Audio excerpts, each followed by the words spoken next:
Hello, good morning, Connie. I don't know why you're singling me out, but good morning. Because I hadn't seen you and I've said hello to most of the people. I appreciate it though, I really do appreciate it. So I just wanted to say hi. Thank you very much, that's very sweet, thank you.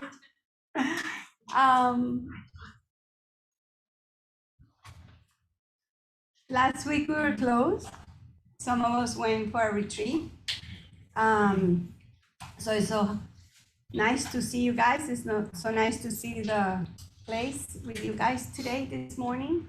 And, you know, we have a special guest today.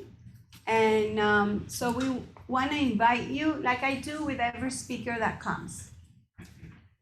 And you know what I say all the time. Take what is good for you. Take what resonates with you. If something does not resonate, don't throw the whole thing just because of one phrase, one word, one expression. You know, just let's be open and take the good. And some of the other things, you can put them on a little shelf, and then later on you can come and say, okay, let me maybe find out a little more about this, or why did this bother me? You know, why am I so upset with this expression? Or why? So, you know, let's be, it's about mindfulness today, you know, let's be mindful, let's be open. So let's just settle down. Take a deep breath, everyone. And can we ground ourselves? Be present, bring yourself here. Sometimes our bodies can be in a place, but our hearts and our minds are somewhere else. So just feel the floor. Become aware of anything that's going on around you. Like the light, the people, the smell. So that you feel you're here.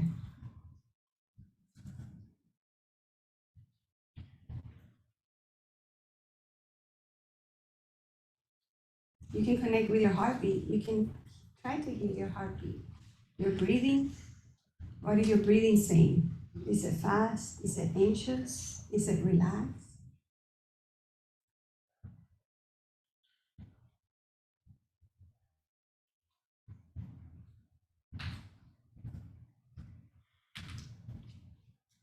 So, Father, this morning we welcome what you have for us today. We thank you for this gift, this opportunity to be taught, the opportunity to learn. So expand our hearts, our beings, our minds, that we can receive what you have for us.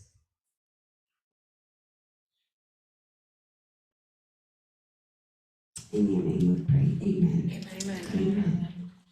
So let's stay in the room. Do you feel how the energy shifted? Ooh. And it came down? Isn't that amazing?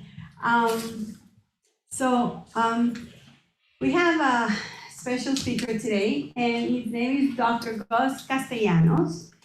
And there's a lot that I read about you. And I think nothing better than maybe you to come and share with us. Because I know you don't practice as seeing patients like you did before. So maybe you can explain it. But before we do that, also his wife is in the room. Bessie is here.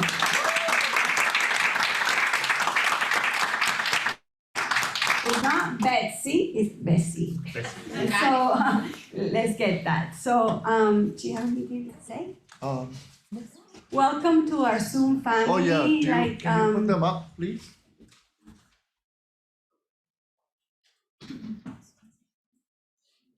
Hello everyone, welcome. And we can see there's everyone, Don Rafa, good to see you. Manny, Giorgio, we hope you feel better. Giorgio cannot be here with us, is not feeling well today. So for Giorgio, we miss you. David and Carmen and everyone that's here today, welcome. So,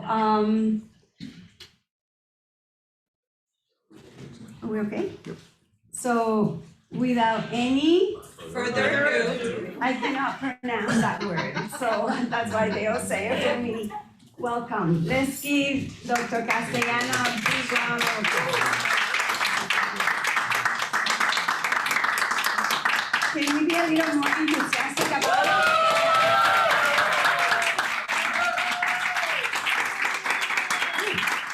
I like that one better.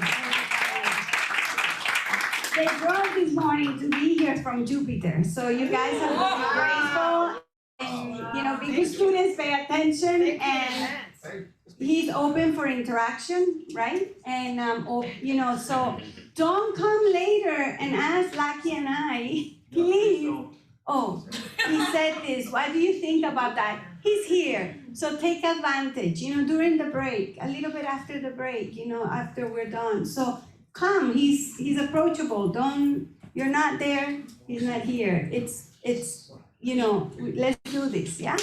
So, let's start. So yours, Thank you. do you want me to put this off? Yeah, I'm using this one. Okay. Perfect. All right, thanks for having me. I'll see you guys later. It was great. You can keep the applause going. I'll just leave it at that. That was a great meditation you led. Prayer. I mean, what else do you need? That's all I'm here to talk about. And then you gave me the applause, so. Yeah. This way it keeps me from sticking my foot in my mouth. So let me just arrange, because this is a little unusual for me in the sense that I'm not so much uncomfortable, but so I teach mindfulness meditation classes and such, and so I'm not used to being standing, dressed up, and talking. So you have to give me a little bit of leeway there. I'm used to sitting, cross-legged on the floor in silence, and not so dressed up. So, not that it matters, but all these little devices, and welcome to all those people in Zoom, I guess. You can look straight there, right here. Oh, hey. So thanks for allowing me to kid around. I want to keep this very informal, interactive, and experiential. As you heard, I'm actually a retired neurologist, and I'll get to my story in a few minutes. But I didn't want to come in here and present a whole lot of medical jargon, particularly, or scientific this and that, or factual issues, because from my experience, to really get a feel for what mindfulness is and why you may want to consider looking into it or practicing it or such, it takes experience. It takes really to get into it.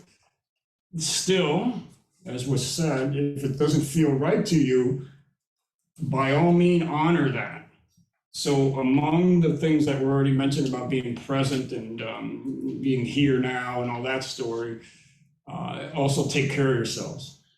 And for me, I have no problems if right now you need to stand up and stretch, or if you need to take a walk outside, or if you need to get something to eat or something to drink, you really should do that, listening to your own self. Now, I would always suggest, if you really want to know what mindfulness is, whatever you're doing, just do it with awareness. Just bring attention to what you're doing. If you're going to stand up with awareness. If you're going to drink with awareness, that kind of thing. So, and that way you're sort of practicing all the way through, or getting a taste of mindfulness. So with that in mind, even though we just did say a little bit of what it is, to try to get a feel for where to go with all of this, let me see if I go, show of hands of who has heard of mindfulness. Okay, because sometimes when I say who hasn't heard of mindfulness, people are embarrassed to raise their hand because they think they're which is no big deal. I mean, many people haven't heard of mindfulness. So most people have heard of it. So let me go this way. Who in here has a regular or consistent or almost regular mindfulness practice? Not meditation in general, but mindfulness. Okay, good. Good, thanks. And how about another type of meditation practice? All right. Boy, so we're done. You guys know what to do here and all that.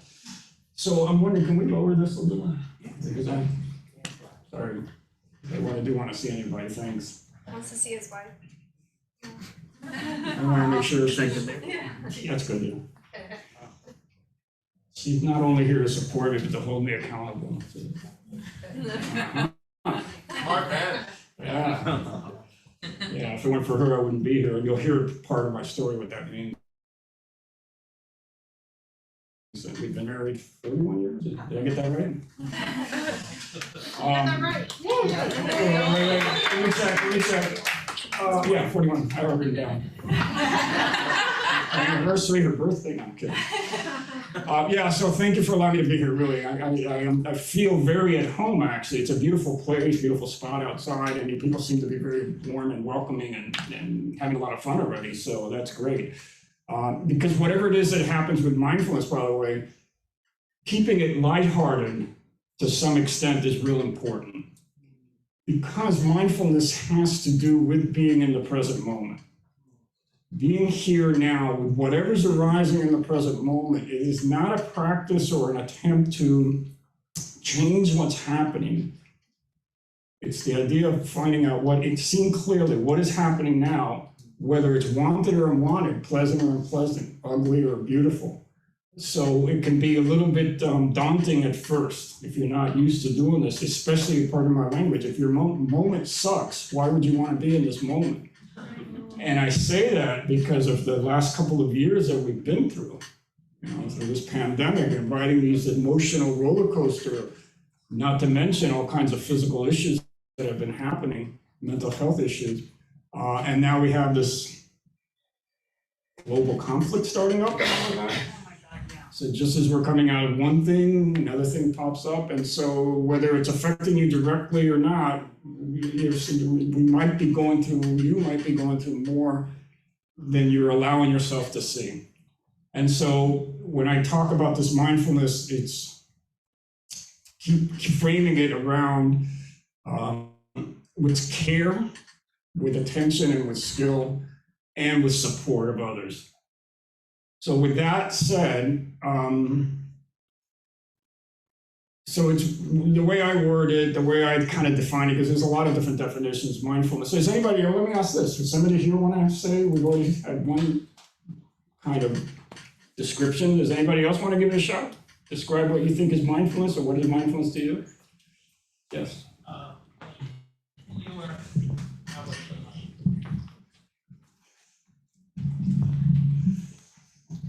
was think of it as whatever I do it with purpose. So to me, that's sort of a mindfulness. I was out hitting golf balls yesterday, and while doing that, I think I'm doing it with purpose. So whatever I do is I'm trying to do some new things in my life is do it with purpose. Okay, doing it with purpose. Okay, thank you. Somebody else? Okay, in the back there. You want to yell, or do you need the mic? I'd say, like, kind of knowing what you're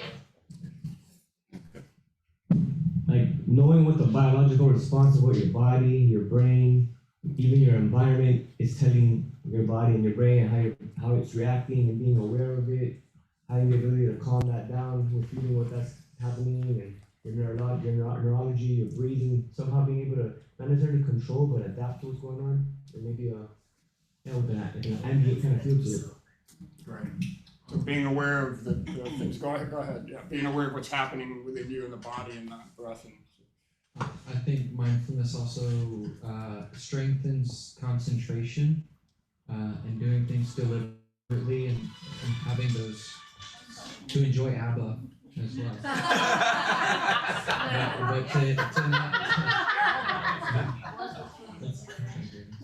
But it, like you said, lighthearted, but it's that concentration on the feeling that you're feeling at the moment.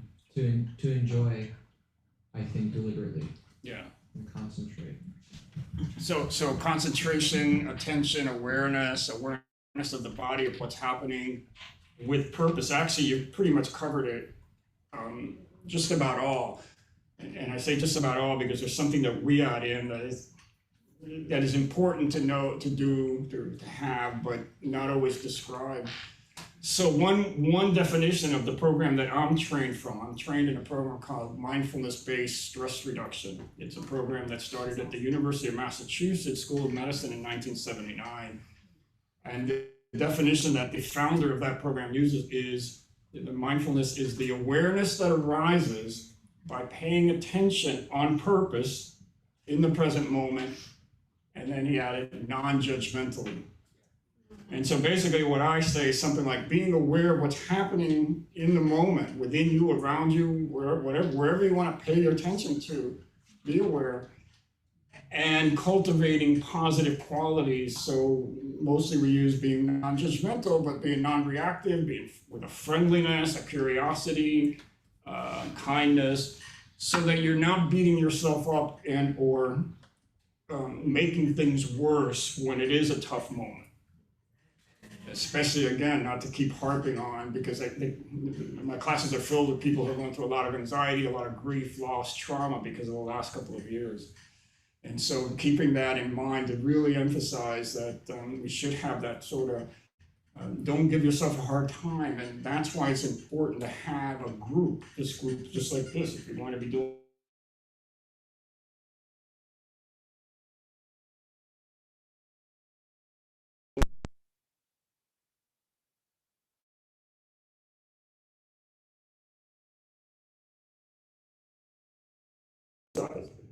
when somebody comes to me and says, hey, I'm now exercising, my first thing is, of course, what kind? Are you biking? Are you running? Are you weightlifting? Are you playing tennis? Somebody comes to me and says, I'm meditating. I'll say, well, what kind? There are mindfulness meditations for sure.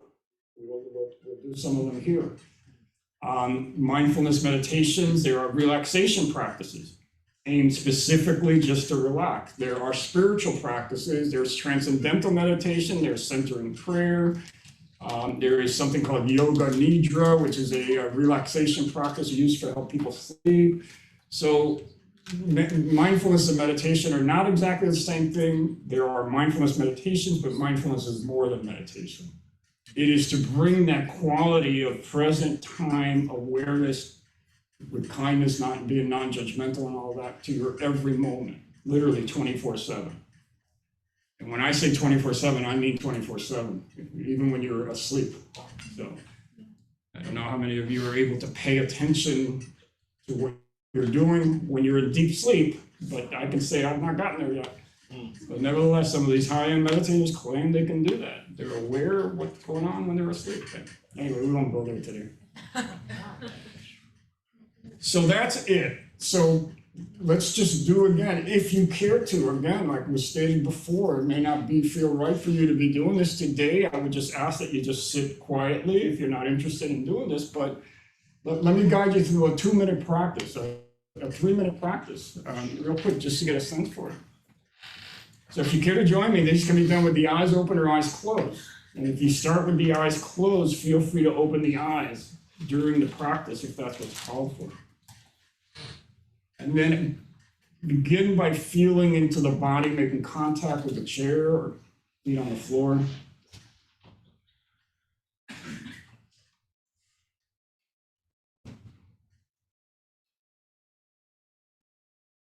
Just take a moment to notice what's happening in your mind. Is the mind full of thoughts or mostly empty of thoughts? Thoughts moving quickly or slowly? Is it hyper? Is it alert? Is it bored? Is it sleeping? Being aware of any emotions also that may be arising here. Of course, there may be no emotions for you, but there may be some very subtle or strong emotions that are pleasant or unpleasant or even mixed. Just noticing the thoughts, the emotions.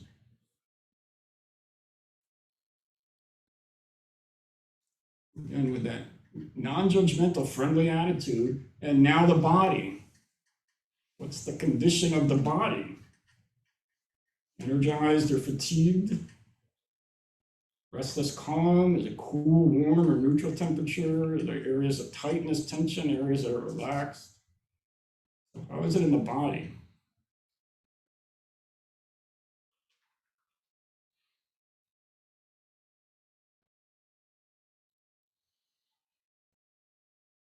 I'm noticing the breath moving in and out of the body as you breathe normally.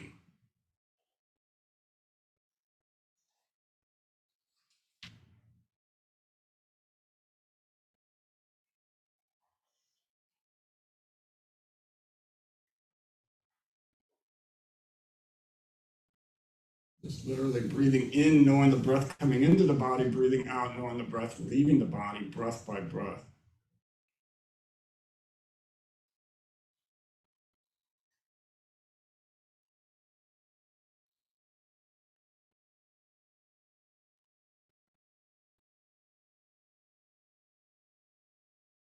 And when you're ready, lifting the gaze, opening the eyes if they've been closed, turning the attention back into the environment here in the room.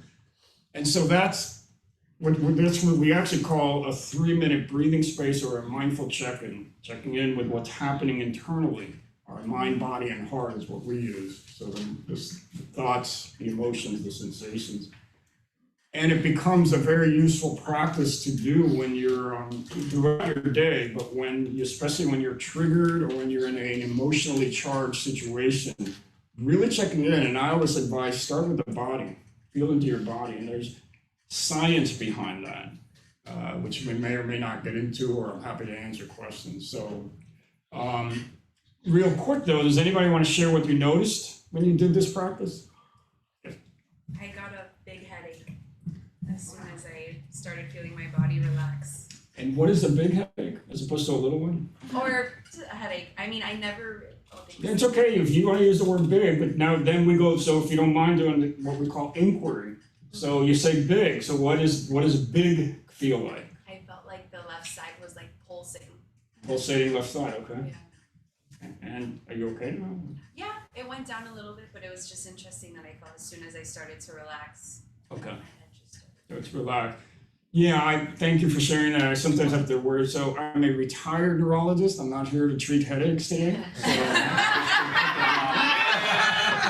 I don't take insurance, and I'm kidding. Yeah, thanks for sharing. I felt like a really big discomfort in my gut, which is pretty typical for me. So it's like in the lower part, and it was just like making it hard to breathe even. Okay. It feels like the more I try to concentrate on my breath, the more discomfort I feel in my gut. Yeah, it's like a ball is in there. So thanks for sharing. So in a class, we don't have time to do this here, we would then sort of focus on, so, what did you do? You would focus there, it was hard to breathe. We trust that you have something inside of you that will guide you on what to do, even though we'll make some choices. And I'll talk about those. So you could try this, you could try that kind of thing. Thank you. So I'm getting to this, yes, go ahead. But let me just say, so what I'm getting at is what we do in our classes, it's not just the practice, it's this so-called inquiry that comes after that is very powerful. Yes.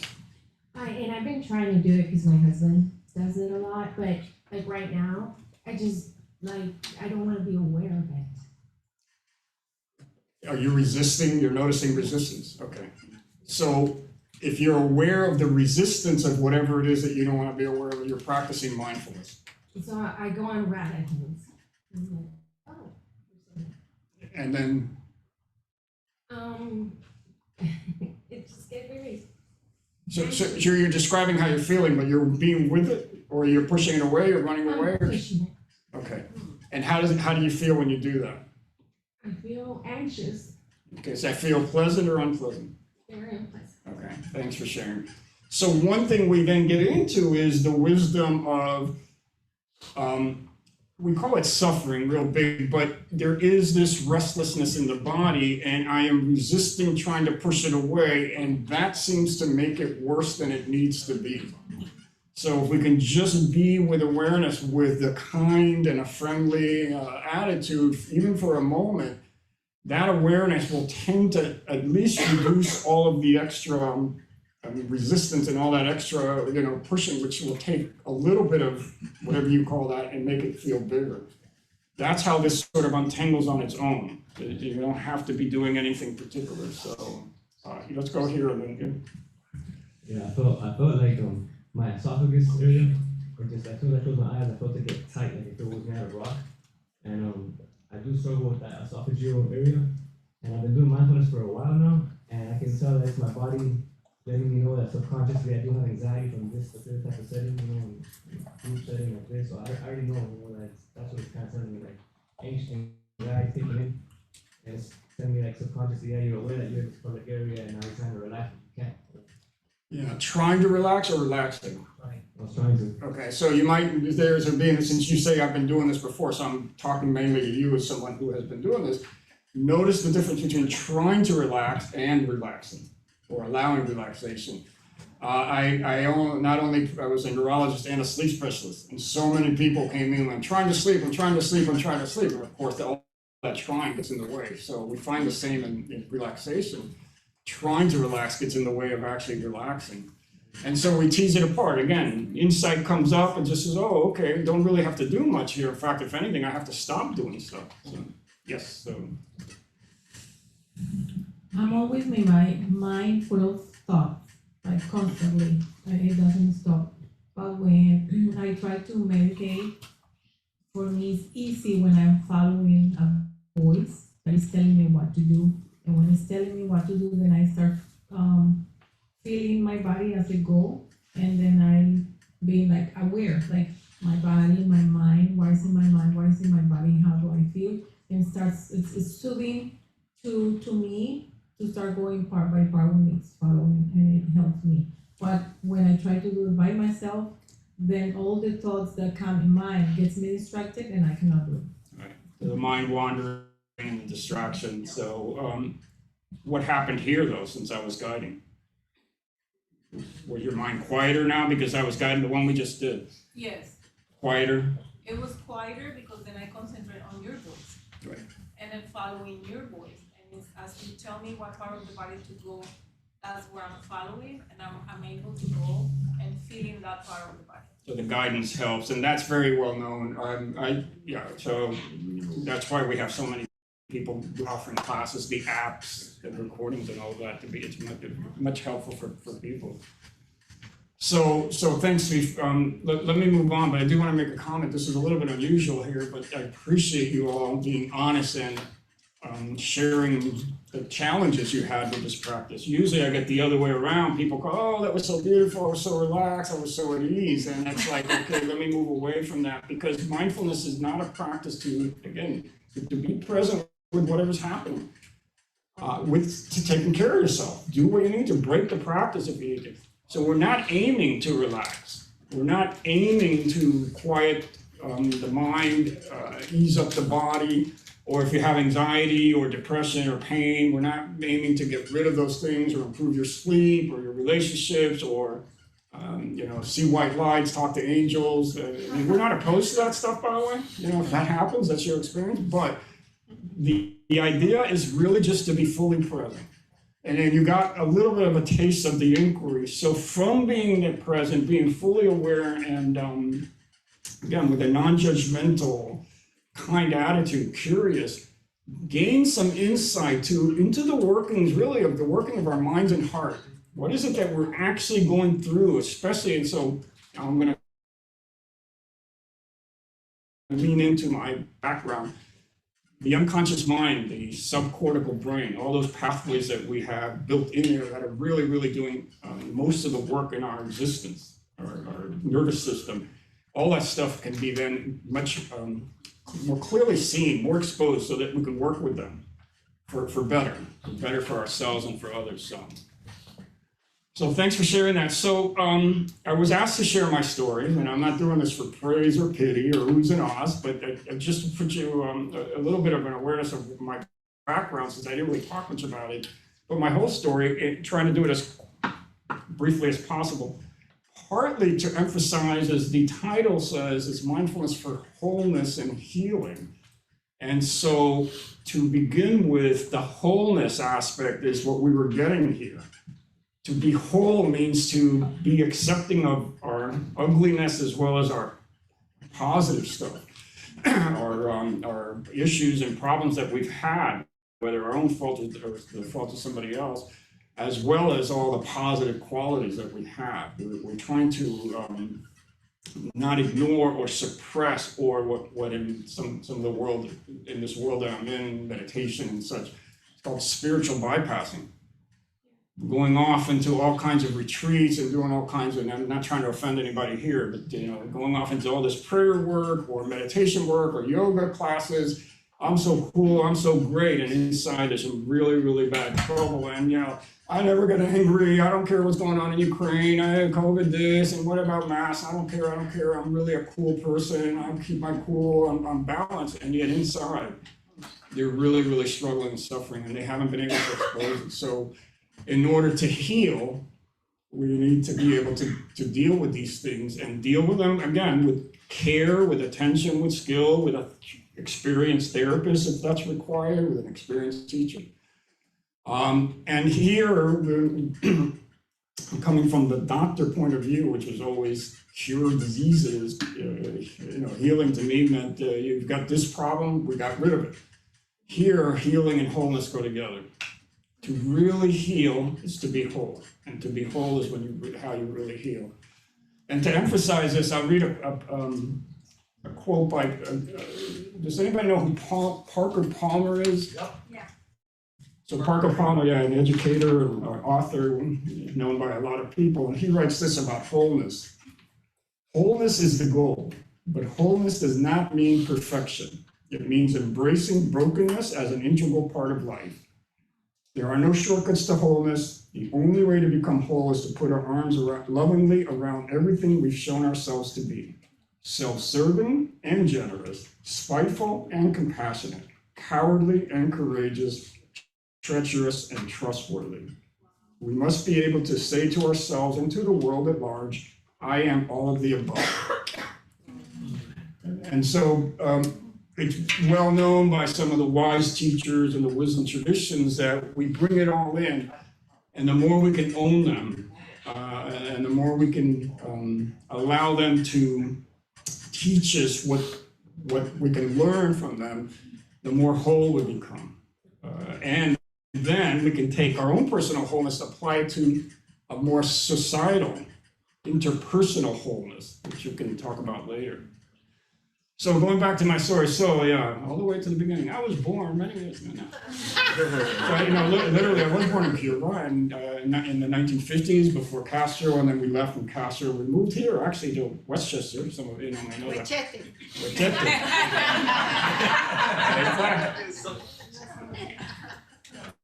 In 1960, after we saw, my family was fairly anti-Castro, medical family, by the way.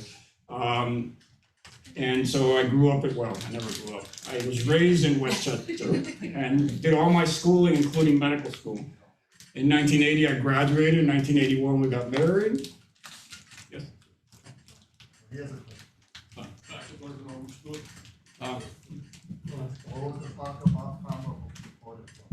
And hidden wholeness. The book that you quoted from? Parker Palmer quote? Yeah, what book is it from? Do you know? Is it from a book? It's called Google.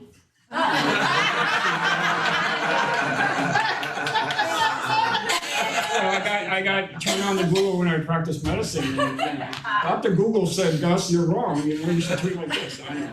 Yeah, I'm not really sure. It's just a quotes for wholeness that I use for my classes. So anyway, 1980, I leave, do my training, get married, and we ended up in Jupiter, where we are still now, in the late 80s, and started raising the family and starting to practice neurology and sleep medicine. And for those who don't know, neurology has to do with the brain and the nervous system. So we dealt with that kind of organ. But again, to make this very to the point, in the 90s, I was struggling. I come from a family of doctors, and medicine was starting to already become something was wrong with the healthcare system. Nothing was wrong with the interpersonal relations. I loved neurology. It was so fascinating to me. We didn't know that much about the brain and the nervous system back then. We still don't know that much, but that was very inspiring and motivating for me.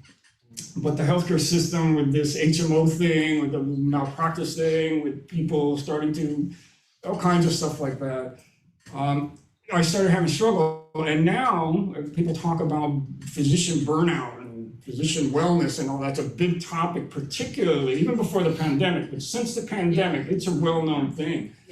Lots of problems in the healthcare system, how broken, how inequitable it is, and all that bit. So back then, we didn't have those words.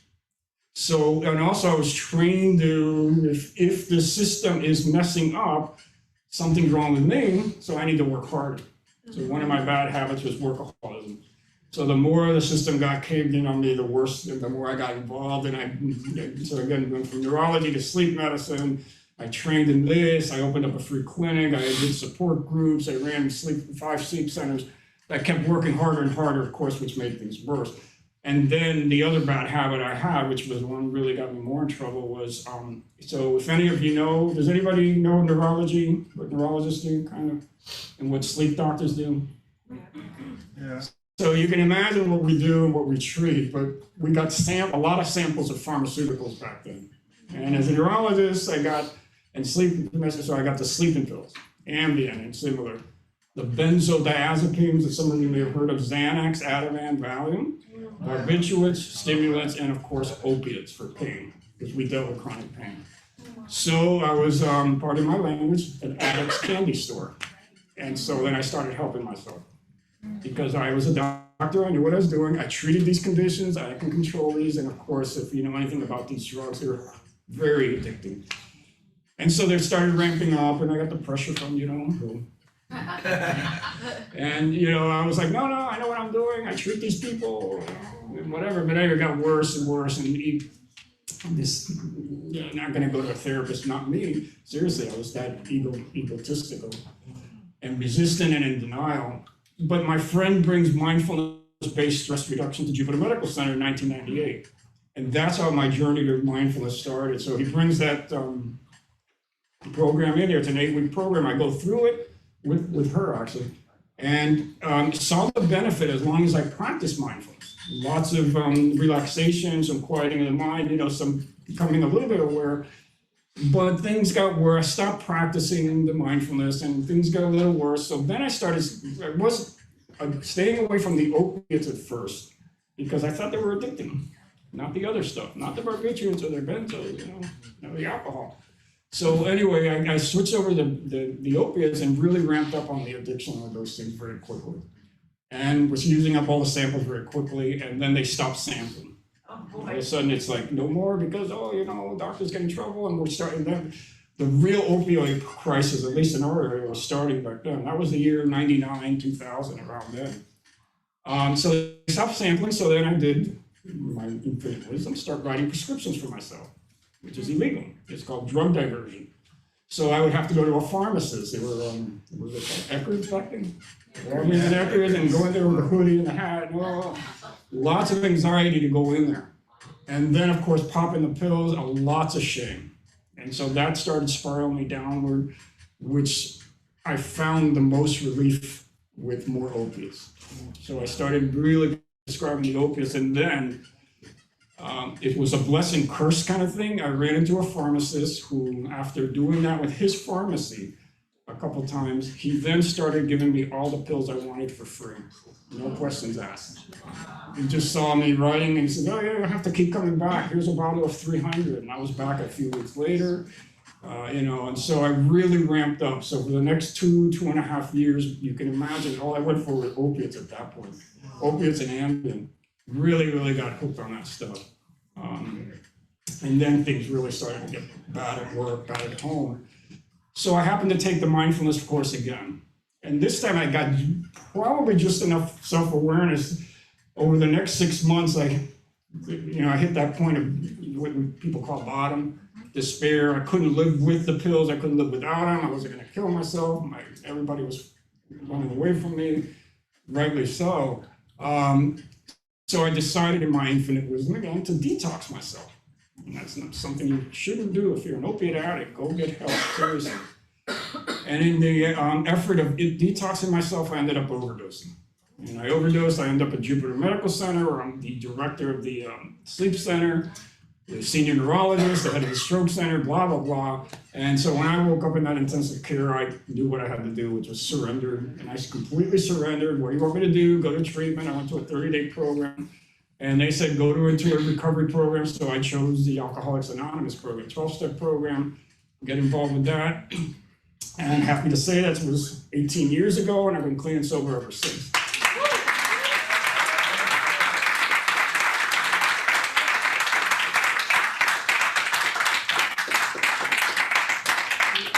And I appreciate the applause, but I take the applause more, as much, if not more, for the people that have supported me through, not the least of which are you.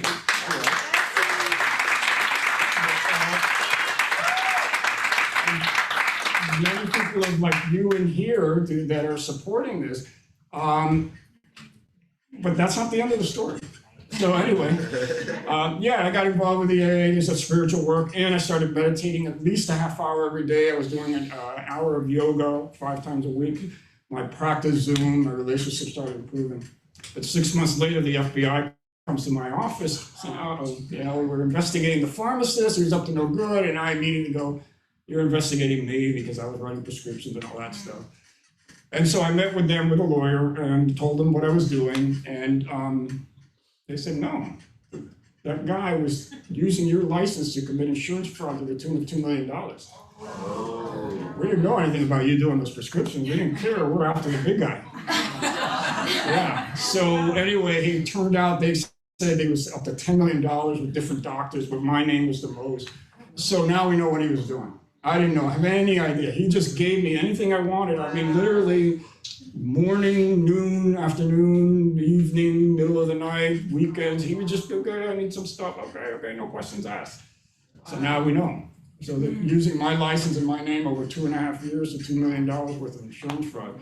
Wow. So when they brought him in, they kind of included me and a few other doctors, and I was, you know, in this program of honesty. So I told them everything. I took the deal because they were going to be good to me, and sure enough, the Department of Justice attorney, the prosecutor, when I went for sentencing, told the judge to be lenient with me because I'd given them time. I'd save them time, save them money, gave them data they didn't know about. But the judge, you know, in his infinite wisdom, says, well, you're a doctor, you should have known better. So you go to prison for 3 years, you go probation for 3 years, you lose your license, and you pay back the $2 million. So, and then he walked out. So you can imagine there was a pivot there, a very strong pivot. And he didn't let me surrender. He didn't let me wait to go to prison, which it usually takes a number of months to find a prison for you. You have to go next week, just like that. I don't know why. Real criminal guy I am. But anyway, but I had 2.5 years of clean time. So I was clear-headed and spiritual work and meditation and mindfulness and yoga and really working hard on improving myself. So when I walked into prison, I wasn't happy, but I wasn't that disturbed. And I ended up serving 2 years. And those 2 years, I did a fair amount of recovery work, because there were some people in there, you know, a lot of drugs and alcohol in prison, if you can imagine. There are a few people that really do want to get clean. So that was helping me. But mostly what I did was like 3, 4, 5, 6 hours a day of meditation and an hour of yoga every day. And because I started doing it enough on my own and this and that, I ran into a group. And so we formed a group. So for 6 months, every night, 7 nights a week, we met for 1 hour right before lights out. And we meditated as a group, teaching each other, supporting each other. We had no access back then we couldn't just get on the internet. We couldn't call, you know, a Buddhist monk to come in and teach us, or somebody else. I mean, we were just on our own. But we got through, and so I call it my razor wire retreat. For 2 years, I was in there really meditating. And then I came out, this was 2008, in the middle of or at the beginning of that whole recession, not knowing what I was going to do for the rest of my life, because I'd never worked a day in my life except as a doctor. And that I couldn't do ever again. Coincidentally, as it is, I surrender, I just go with the flow, that kind of thing. I was introduced to a woman, very wealthy woman that lives on Palm Beach. And she was, hey. For those that can't see, there's a meditation teacher here.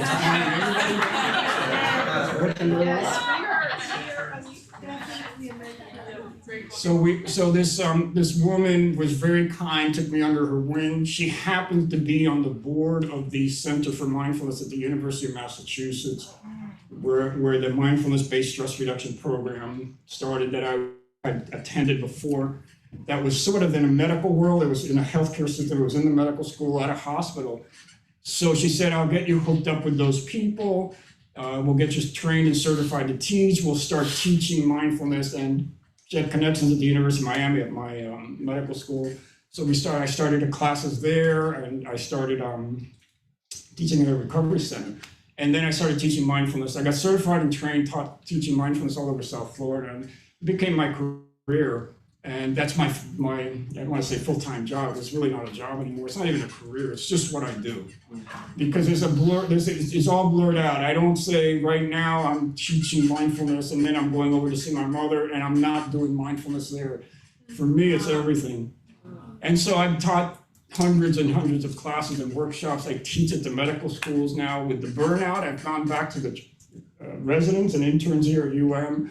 I teach nurses and social workers with all the issues that are going on, but mostly I teach general public.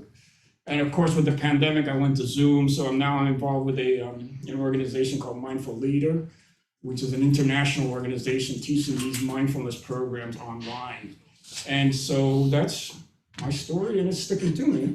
And again, I don't say it for oohs and ahs or praise or pity. Mostly I say it for if you or somebody you know is struggling with drug addiction of any kind, or prison, or recovering doctor, maybe some of that, and there are still some of those now. I'm here to help. Seriously, come talk to me after. It really helps me. It's not about it. But to sort of emphasize the wholeness about embracing, this is one thing I learned, embracing the so-called negative or the unwanted or unpleasant. That really helped, for sure. So, can you do me a favor? Sure. Move that so I can see. Oh, I'm sorry. No problem. Yeah, I'm seeing that it's 10 o'clock. So what do we have? Another 6 hours or 7 hours?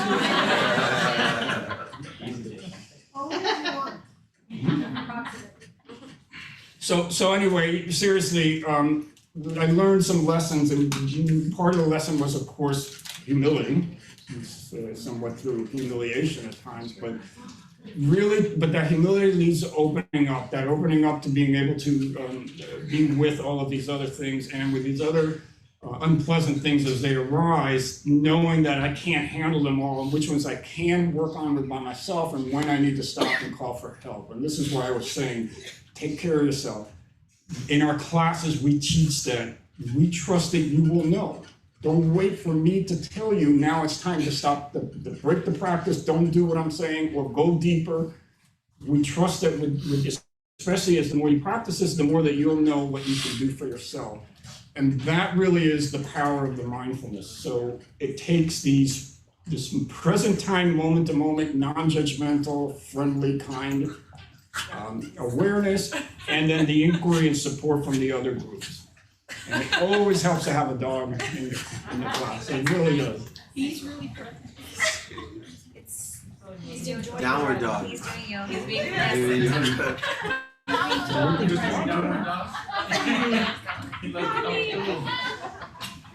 And so one of the things that goes on here is there's a lot of science. So mindfulness to me is an experience-based practice, but for the majority of the people I have to deal with, especially when I go to corporations or I do this work in prison or the medical schools or academic centers, it helps to have research. So there's a lot of research on mindfulness.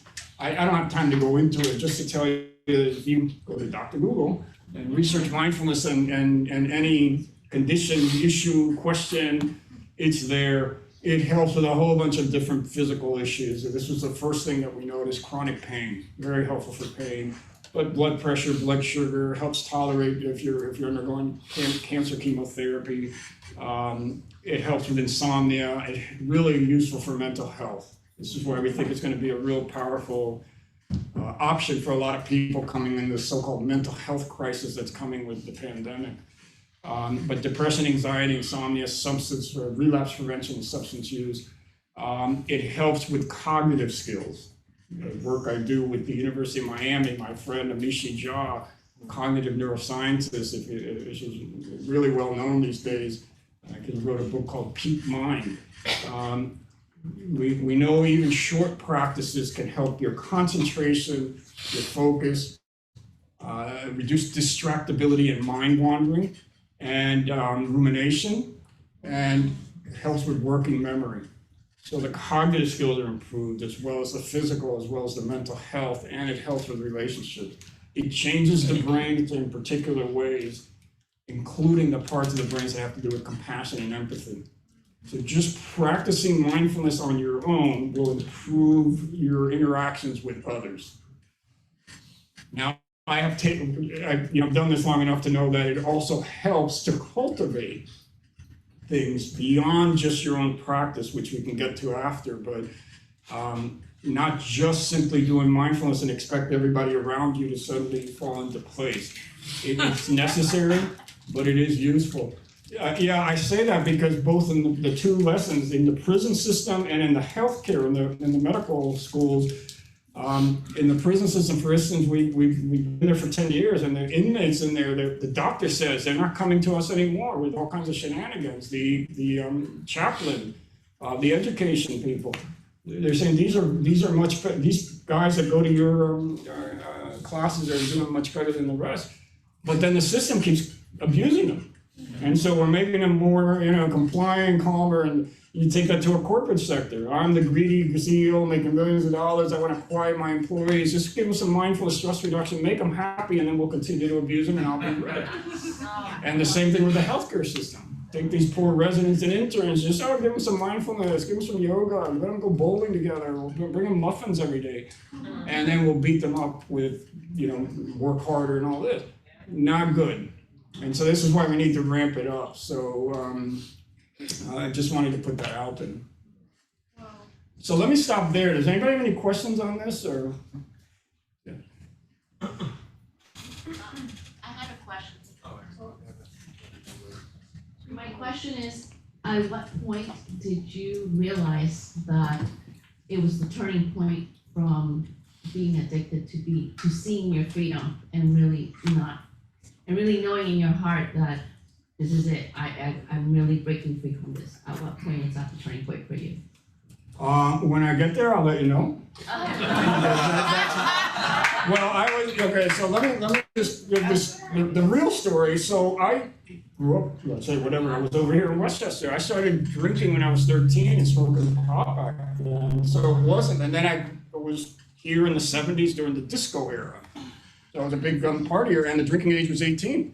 So it wasn't like I just started with these things. Like I deal with a lot of people who just start, for instance, pain patients. They get put on that stuff, they get addicted, they get really, really bad, and then they get offered because they're not really being addicts.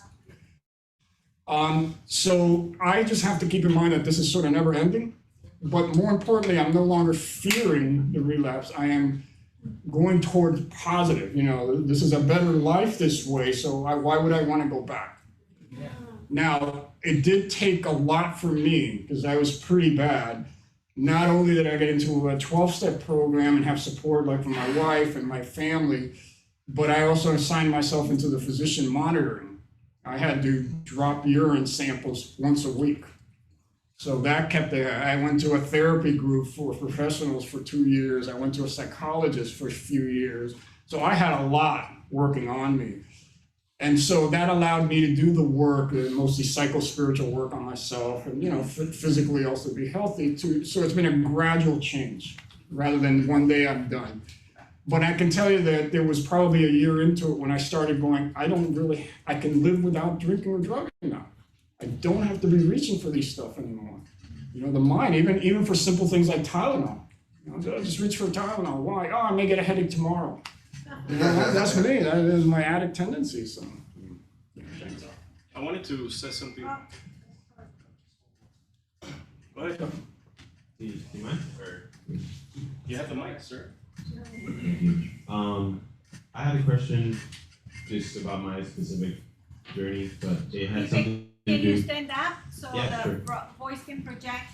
Hello. Oh. So it had to do with my personal walk, but also something you had mentioned, which was how your surroundings tend to want to bring you back to a place of unmindfulness, right? Because you mentioned how you kind of give this mindfulness exercise or practice to people, and then like their surroundings kind of bully them and push them into back to where they were or whatever the case. So in my own life, I think this walk that we do here at Hope for Life, it has helped me become mindful. It may not be word for word how you use it, but it has helped me like become mindful in my own way. And I do feel like for me, one of my biggest struggles as like growing up was my sexuality and pornography, right? And that's what I would turn to whenever I was feeling really sad or really like wanting to disconnect from my life, right? And so I'm in this point of my life where I'm growing, I'm feeling like a lot of growing pains, right? I'm very uncomfortable because I'm becoming an adult. And I'm getting more responsibilities the more I go. But I'm also in this place where I know what I want for myself, and it's not that, right? So I can feel like these past 2 weeks, I've been telling some of the guys, we have support group on Thursdays, I told them, I've been feeling overwhelmed. Like there's way too much going on at the same time, and it scares me, and I feel like I'm not gonna be able to do it. And usually it's around this point where I'm like, okay, porn time, right? Like I'll just turn to porn to turn off reality. And I feel it in my heart and in my body where like, I don't want it. Like there's something in my brain that's like a little flickering that's like, hey, porn, but it's so minuscule now that it's just like, but like you're not enough of a flame to make me do that. Like it's very small, So I feel you when you say that it's like, I'll let you know when I get there, because it's like, it's still flickering, but it's not powerful enough for me to care and do it, right? So I'm here, and I want to like feel what I'm feeling, because the truth is in my life, there's a lot of good things happening, but a lot is going on and it's weighing on me. And I want to be mindful of that and like be okay with all the feelings that I'm feeling. But then I'll come across, for instance, my mom per se, and she'll say something like, oh, but don't feel those negative thoughts, just be more positive, right? Which is nice advice, but it's like her sound advice kind of gets me off my thought, which is like, I just want to be mindful of what I'm feeling. Like even if it is a negative thing, even if I'm not enjoying everything, even though I should be, because it's blessings, like there's a lot of weight that also comes with that, and I know that, right? So I'm trying to acknowledge that, and then there's a surrounding, or for instance, when I'm at work at this new job that I have as a substitute teacher, like the people ask me, how are you doing? How are you feeling? And I almost like, I want to be like, well, not so great, like I'm feeling terrible, these kids are overwhelming me. But I know that the truth is that they want me to say as a teacher, like, oh, I'm doing great, So I try to like balance it out, kind of like tell them honestly, like I'm not, like it's a lot, but I don't get too far into it, right? And I know that even though they don't say it, they want me to like be positive, So it's like, it's this culture where it makes it seem like this work culture that is, oh, you can be yourself, but also not too much because you're working. Yeah, thanks for sharing. That's my question. Like, what do I do with my surroundings? That was the question.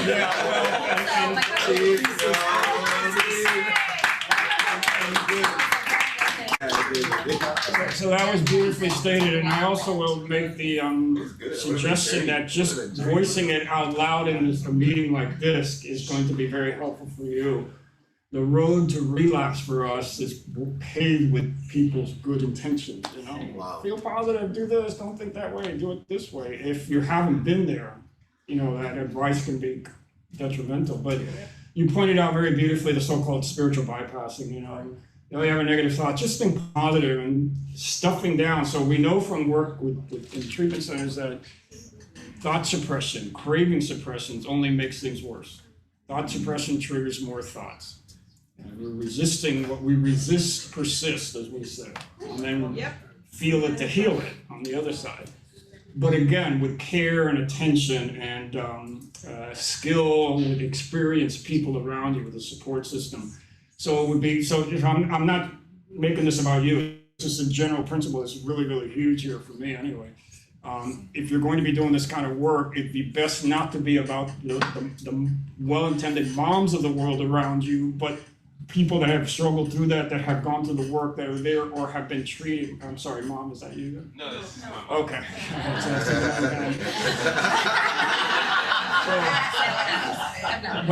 But you know what I mean. Have people that are there. Have the moms for sure. I mean, without my mom, it would have been a mess. But the need for people who have had experience both personally and non-personally, professionals working is really, really key in these situations.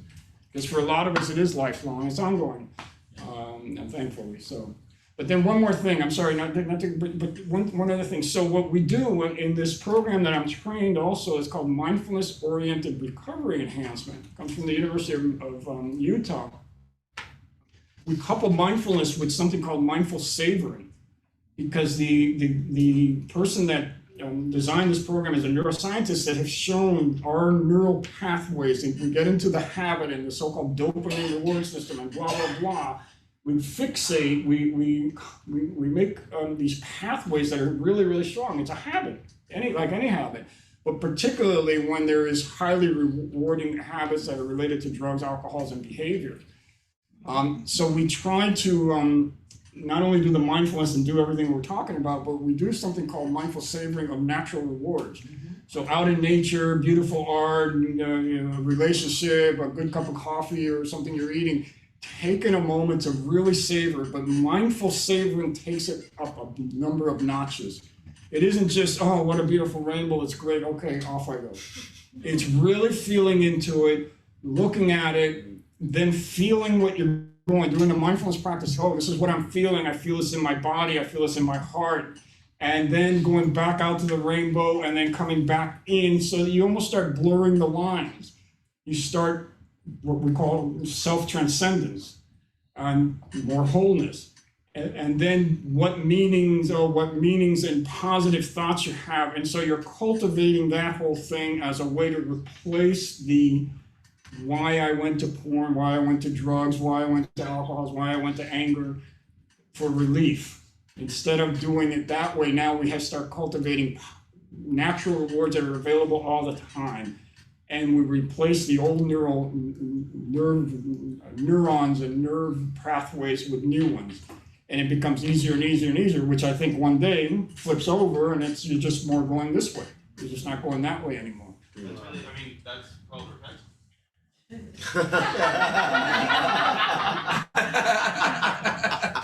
Not sure why you're looking at him. But I think that's very nice, because like for me in my spiritual walk, that means like relating to God, like talking to Him and connecting with what He's like. There's scripture that backs it up. Yeah. There's verses that talk of noticing what God has created to connect. So we're using neuroscience and fancy words and MRIs to describe things that people have known for thousands of years. Yeah. Let's be simple. I mean, but to the extent that it becomes a little bit more wide open, it's sometimes useful to talk that way. Absolutely. Yes, I'm sorry. So you mentioned something really interesting. You said that you're being, you're going to facilities, healthcare, probably non-healthcare too, and that they're asking you to teach people to do mindfulness, and yet the environment is not conducive for somebody to live in a mindful state. You're saying that it's really crazy. And so my question to you would be, I'm part of healthcare, and I see that, not only in healthcare, I see it everywhere. It's so contradictory. Oh, come on, let's relax and let's do this, but let me kill you at the same time. Like, you have to produce 200%, and you have to be, working 1% instead of 10. But you're gonna smile, and you're gonna be happy, and we're gonna do mindfulness. So it's like, and so my question to you is, if you're being, hired, or you're being consulted to come into a facility like that, what would you say to the facility itself, to the leaders, or Yeah, so there's no easy answer. So in the prison many years ago, we caught on to that right away, and we invited I went to talk to the chaplain about getting the guards coming in, because the guards are as much a prisoner and as messed up, if not more, than the inmates, believe me. And their health and their life expectancy, and there was a lot of resistance. Now I'm out in Belgrade. So the culture there, we had to kind of walk it carefully. So then I went to the warden. He said, talk to the headquarters in Boca, and nobody was interested. but it has to start with a conversation of bringing everybody in. So in the, what I'm hearing in the residency program here at UM, they are bringing up the physician leaders that have been there for a while. So it's not the residents that are getting abused, it's not the administration, the staff, but some of those physician leaders up there are starting now to bridge the gap to bring everybody together. It's a more of a conversation than mindfulness alone,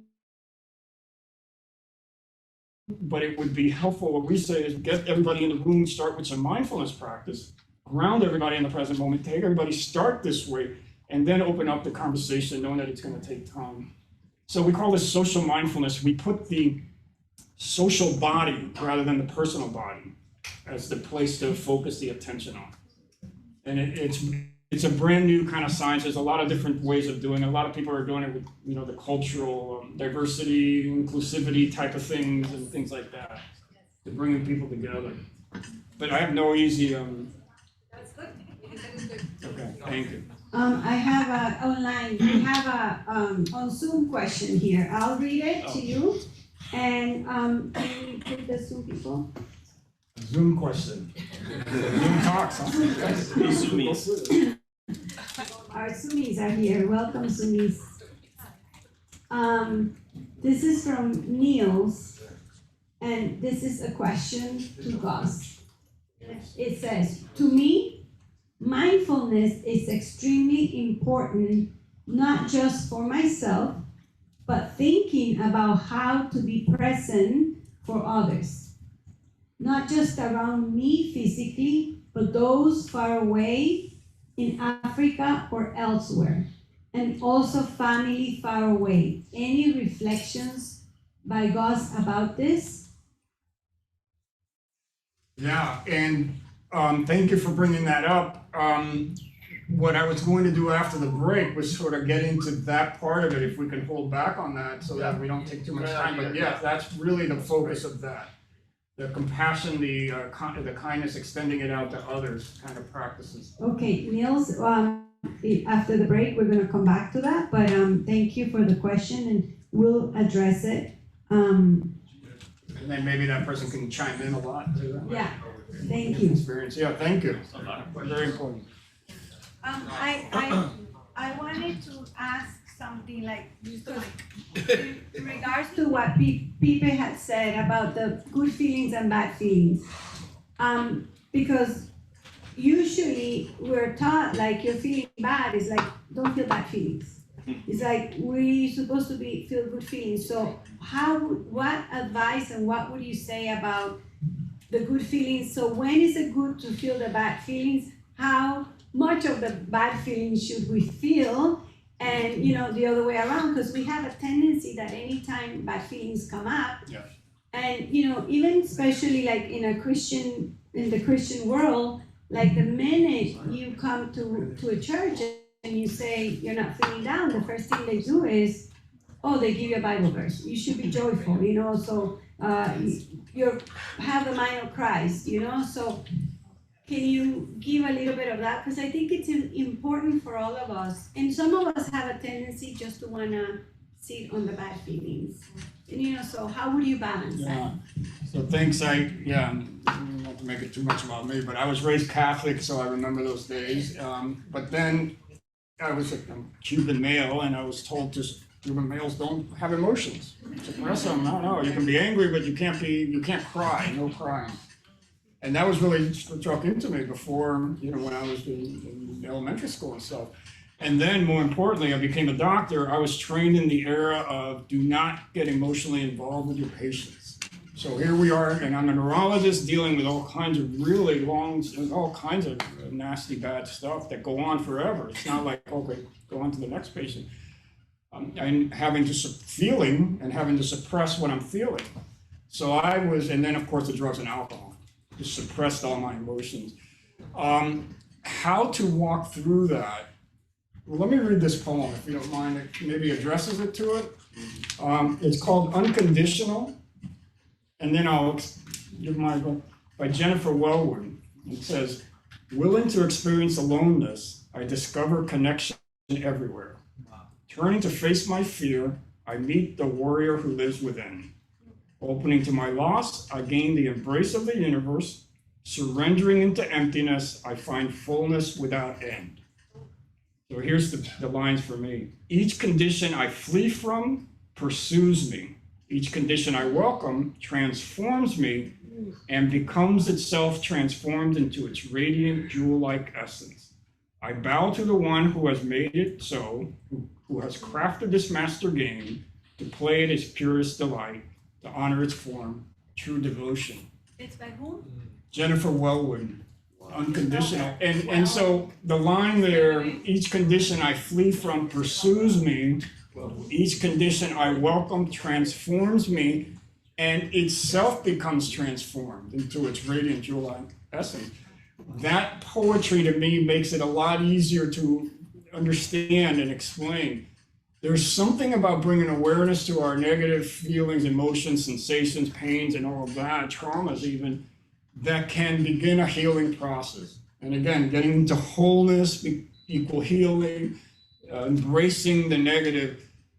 But because we feel that the mind and the body's nature is to heal. If you allow the body, like if you break a leg, we don't do anything. The doctors don't do anything to heal it. What they do is immobilize the leg, let the bone heal itself, immobilizing so you don't mess it up. So you don't put weight on it and twist it and all that. It will heal on its own. Well, the mind is the same way. The mind and the heart will heal on their own if we allow them. However, it can be overwhelming.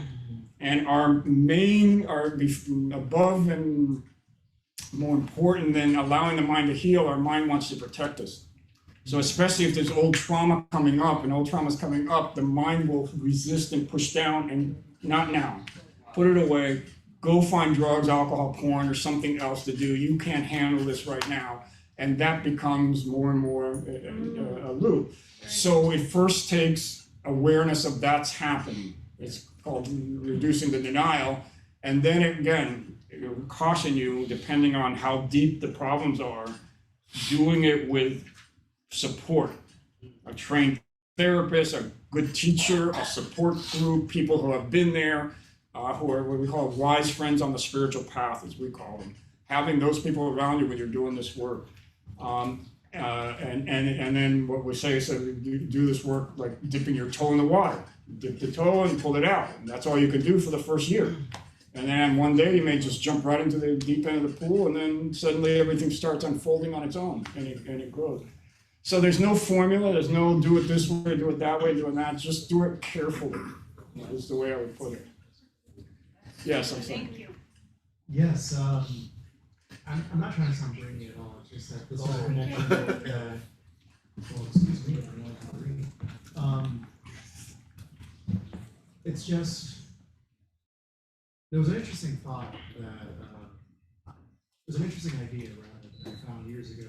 And it was this idea. Yeah. Oh, sorry. Does he have a mic? Yes. Yeah. Alrighty. Can you guys hear me? Yes. Cool.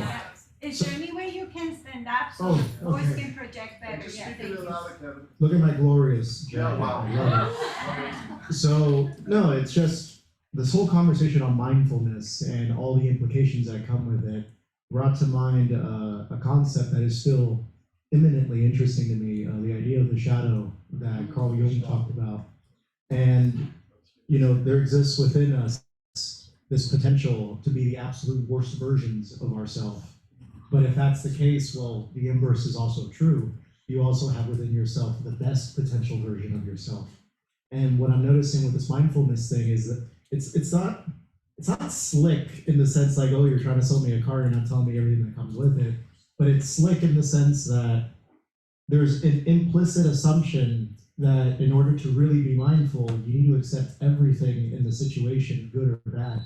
And you need to look at it as it is and embrace it, if I'm getting that right. And essentially, through prolonged use of that, through prolonged awareness, through prolonged engagement, eventually you begin to integrate that into yourself. And there's no duplicitous one half of you, one half there. You become a whole person. Yeah, there you go. Thank you. Very well said. Yeah. And just opening awareness into the shadow exposes the shadow right there. And you're right, absolutely right about that shadow. We talk about that all the time. Thank you for bringing it up. So. Sorry, last thing real quick. So I kind of, on this journey of mindfulness, I think the whole suppressing those feelings or the urges and saying, well, think positively, isn't doing justice to the naturalistic person that's in you that wants those things for yourself.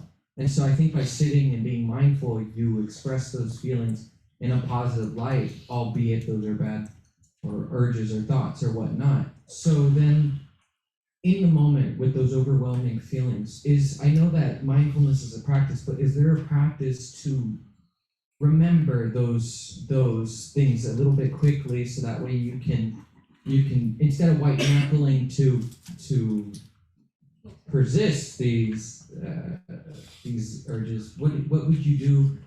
Because I know some people go name 5 things in a room or something like that. So is there something similar to you?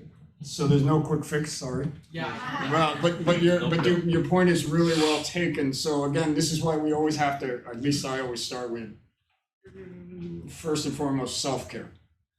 So we trust you, each individual in here that knows what that is in any given situation. Even if you make a mistake, if you keep that non-judgmental, kind, compassionate attitude toward yourself, get up and do it again so that you don't go down that rabbit hole. So framing it like that first and then start doing the work, it'll become easier and easier to do when that stuff hits the fan or when you get triggered by that person when they push your button. Because that's one of the things we say, mindfulness is simple. It's not easy, but it's simple. What is hard about it is remembering to do it. And remembering to do it right when you need it the most. That's always the issue. And that's what happens to too many people. And I'm not saying anybody in here, of course, because you all are advanced practitioners now. That sense of I just want the quick fix. Give me that app, I'll find out like this, and I know what to do. And people come to my classes, we practice an hour a day for 8 weeks. And they think they got it, and they just use it only. They're waiting there. When I'm not practicing every day, I'm just going to wait till that time when that happens. And of course, life goes on very well for a month, 2 months, a year, and they're out of practice.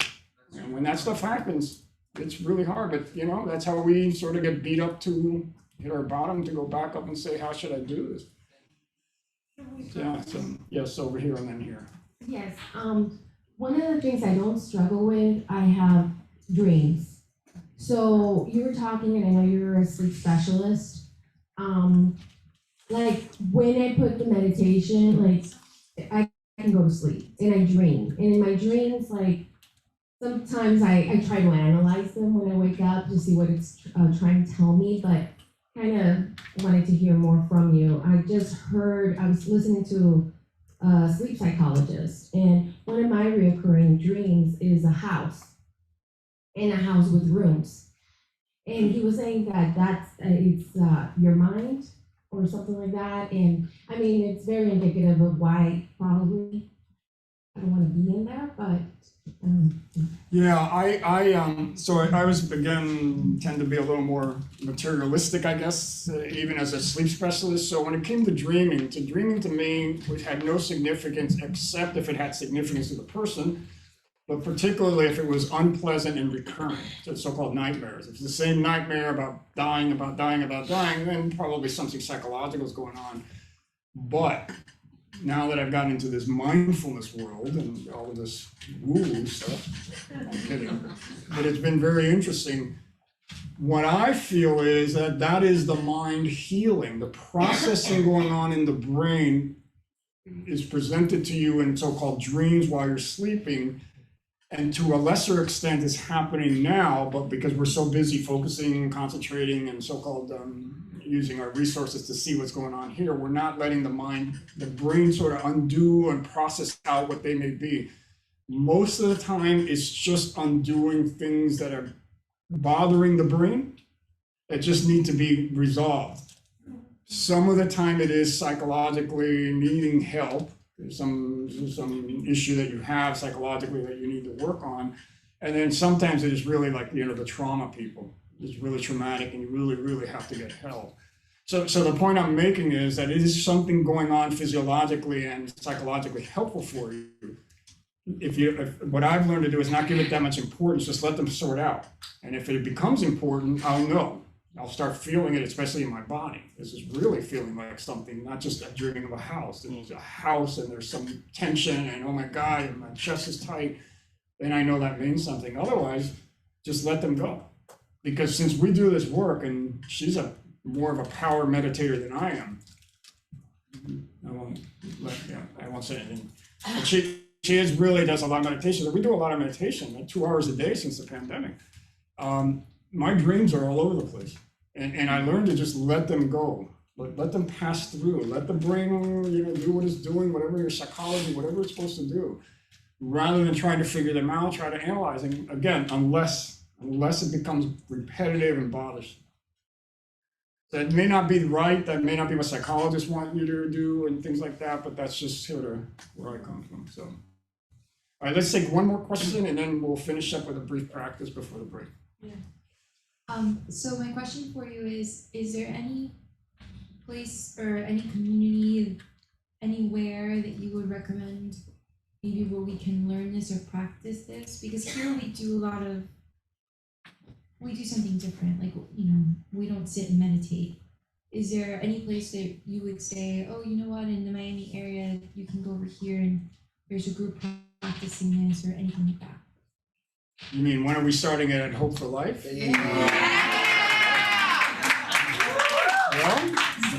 we'll see. Yeah, no, because you got a beautiful. So we have Mondays open, Tuesdays open, Yeah. Wednesdays open, and Friday open. You're welcome to take one day out of the week, 2 days. I don't know, that's kind of crunched up, right? Yeah, no, I'm happy to. Do it. We can do it, yeah. We can get it started, so. So that's one option. In the meantime, I get that question a lot. So since I live in Jupiter, before the pandemic, I would have an occasional thing here, and then some of my co-teacher friends, colleagues in this area hold things. I work with a nonprofit called Mindful Kids Miami, teaching adults, plugged into the Miami-Dade public school system. I teach adults mindfulness-based stress reductions. They help out with the kids and the educator. They hold monthly drop-in sessions. So that would be one thing, and they're right here in South Miami. That's the one organization I know, and there's others, and there's more like this sort of comes from the Buddhist tradition. I'm not a Buddhist, so I don't hang out. Well, some of the Buddhists are around me a lot, but some of the Buddhist places have some regular secular mindfulness going on too. Again, I don't keep up with that, but seriously, we could start doing something here once a month, twice a month, something like that. We have Mondays open, Tuesdays. Just in case you didn't hear it the first time. Yeah. You can stay mindful of that. And Giovanna knows Jay. You mentioned her earlier. Who? The doctor. Oh, Amishi? Yeah. So Giovanna knows Amishi, and they talk. So Amishi is around the corner also. Mindful Mondays. Okay, so But he's yeah. just saying that the doctors get too much pressure, and we're pressuring him. Thanks for sharing that before we, but I do want to say this is what I do, so I would love to come back. We'll work something out. And to your point, you cannot bother me as much as I was bothered when I was a doctor. So feel free to pressure me all you want. He's a doctor. I know, that's what I'm trying to say. This doesn't even come close to what that stuff is like. 24/7 and all that. All right, so let's just take a 2-minute pause before we take the break. If you care to. This is all optional again. But we'll just allow everything to settle. So just allowing your mind and body to settle right where you are. Right here, right now, whatever it is that's happening for you. Grounding the body on the chair or the feet on the floor. Allowing the eyes to close or lowering the gaze, whichever you prefer.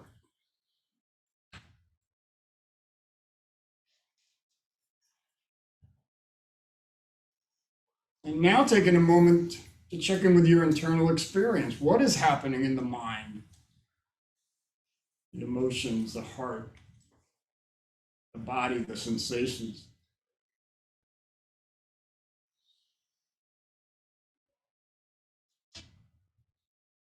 Cultivating that friendly, curious, kind, non-judgmental stance, whatever that is. Whether it's very pleasant, very relaxing, at ease, excited, or whether it's kind of unpleasant and anxious, stiff, harsh. What's it like within you?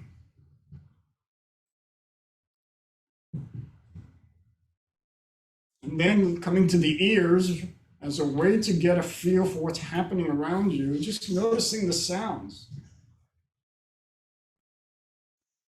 The sounds and noises arriving in your ears. You don't need to search for sounds or figure them out or react to them.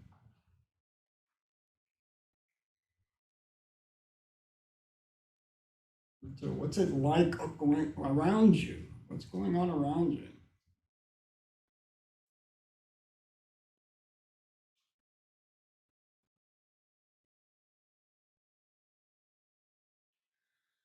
And then coming to your breath. Feeling the breath moving in and out of the body. Feeling the body moving with the breath as you breathe.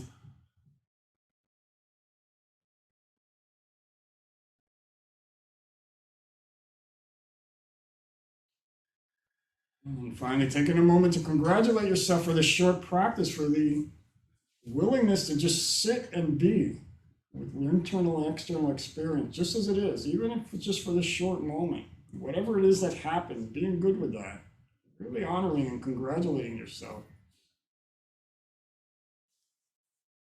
And when you're ready, lifting the gaze and opening the eyes, returning the attention back here, and we'll take a few minute break. So I'll be here. If anybody has any questions they want to come up, I will be happy to. We're not done yet. Well, before we go on the break.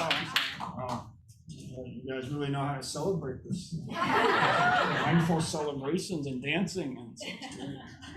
And that's part of it too. So yes, I was talking about all the being with the unpleasant and the trauma and the loss and the depression, but we also want to celebrate and enjoy. One of the things we want to do is really be present when we're having a good time, rather than thinking about how am I going to do this again, or how can I make it stronger, this kind of thing. So I appreciate all of that. I did want to start by saying, I want to be clear here. I'm not saying that mindfulness is the cure-all for all your problems, that this is the answer to everything that's out there and will help the whole world change into whatever. It's not a panacea. It's not for everybody. There's certain people that shouldn't be in there. Some are religiously based reasons why they shouldn't be in mindfulness. Certain people, severely unprocessed trauma, people with severe PTSD really should not be doing mindfulness right away. They should be dealing with that, as are people who are, let's say, suicidal. They're actively going to commit suicide, or in my world, the people who are really, really abusing drugs and alcohol. We have taken people who are still getting a little bit high in these programs, but if they're really getting messed up and they're not really ready for recovery, it's not going to work. So, it's pretty obvious who shouldn't be doing it. And it's not the only thing. So when we're doing mindfulness for depression, for instance, if you're taking meds or if you're seeing a therapist, you should continue with that. If you have chronic pain and doing mindfulness, you should stay with your physical therapist, acupuncture, massage, chiropractic. You don't do this instead of that. So it's in addition to. And then sometimes it's just not the right time. Particularly when a whole bunch of stuff is happening in your life, when you have people around you that you're trying to take care of. It's really, some of the programs that we teach, they're very time consuming, requires a lot of effort, a lot of energy. So you're taking care of yourselves by doing the priorities. But with that said, my classes are filled with what I call caregiver burnouts. These are people who are taking care of everybody but themselves, or you're at the bottom of the list. So somebody over here have a problem, and if I'm feeling poorly, I go find somebody to take care of those types, professionally and personally. both in the healthcare arena as well as people just doing a lot of caring for people in their own lives. There's where mindfulness can be introduced in small doses so that the person does begin to take care of themselves and such. So, and then finally, because that will sort of segue into what we'll do here for these last few minutes, one quote that we use quite a bit in our classes is, we start off with as long as you're breathing, but there's more right with you than wrong with you no matter what's wrong. And so we hang on to that in the sense that whatever it is that's happening, just remember to tap into, because you're alive and you're breathing, and if you're in a class and you're talking and you're able to just sit in a class, as miserable as you might feel, there's more to you than the problem. So we're not negating the problems, we're not pushing them aside, we're saying here's our problem, but there's something beyond that.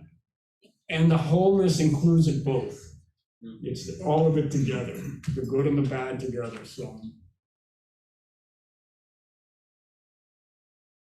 So yeah, so getting back into the, so finishing up here, so we now extend out, so we cultivate, what we do in mindfulness, we have practices that we frame, the kind of a neuroscience framework is just what I use, focused attention practices.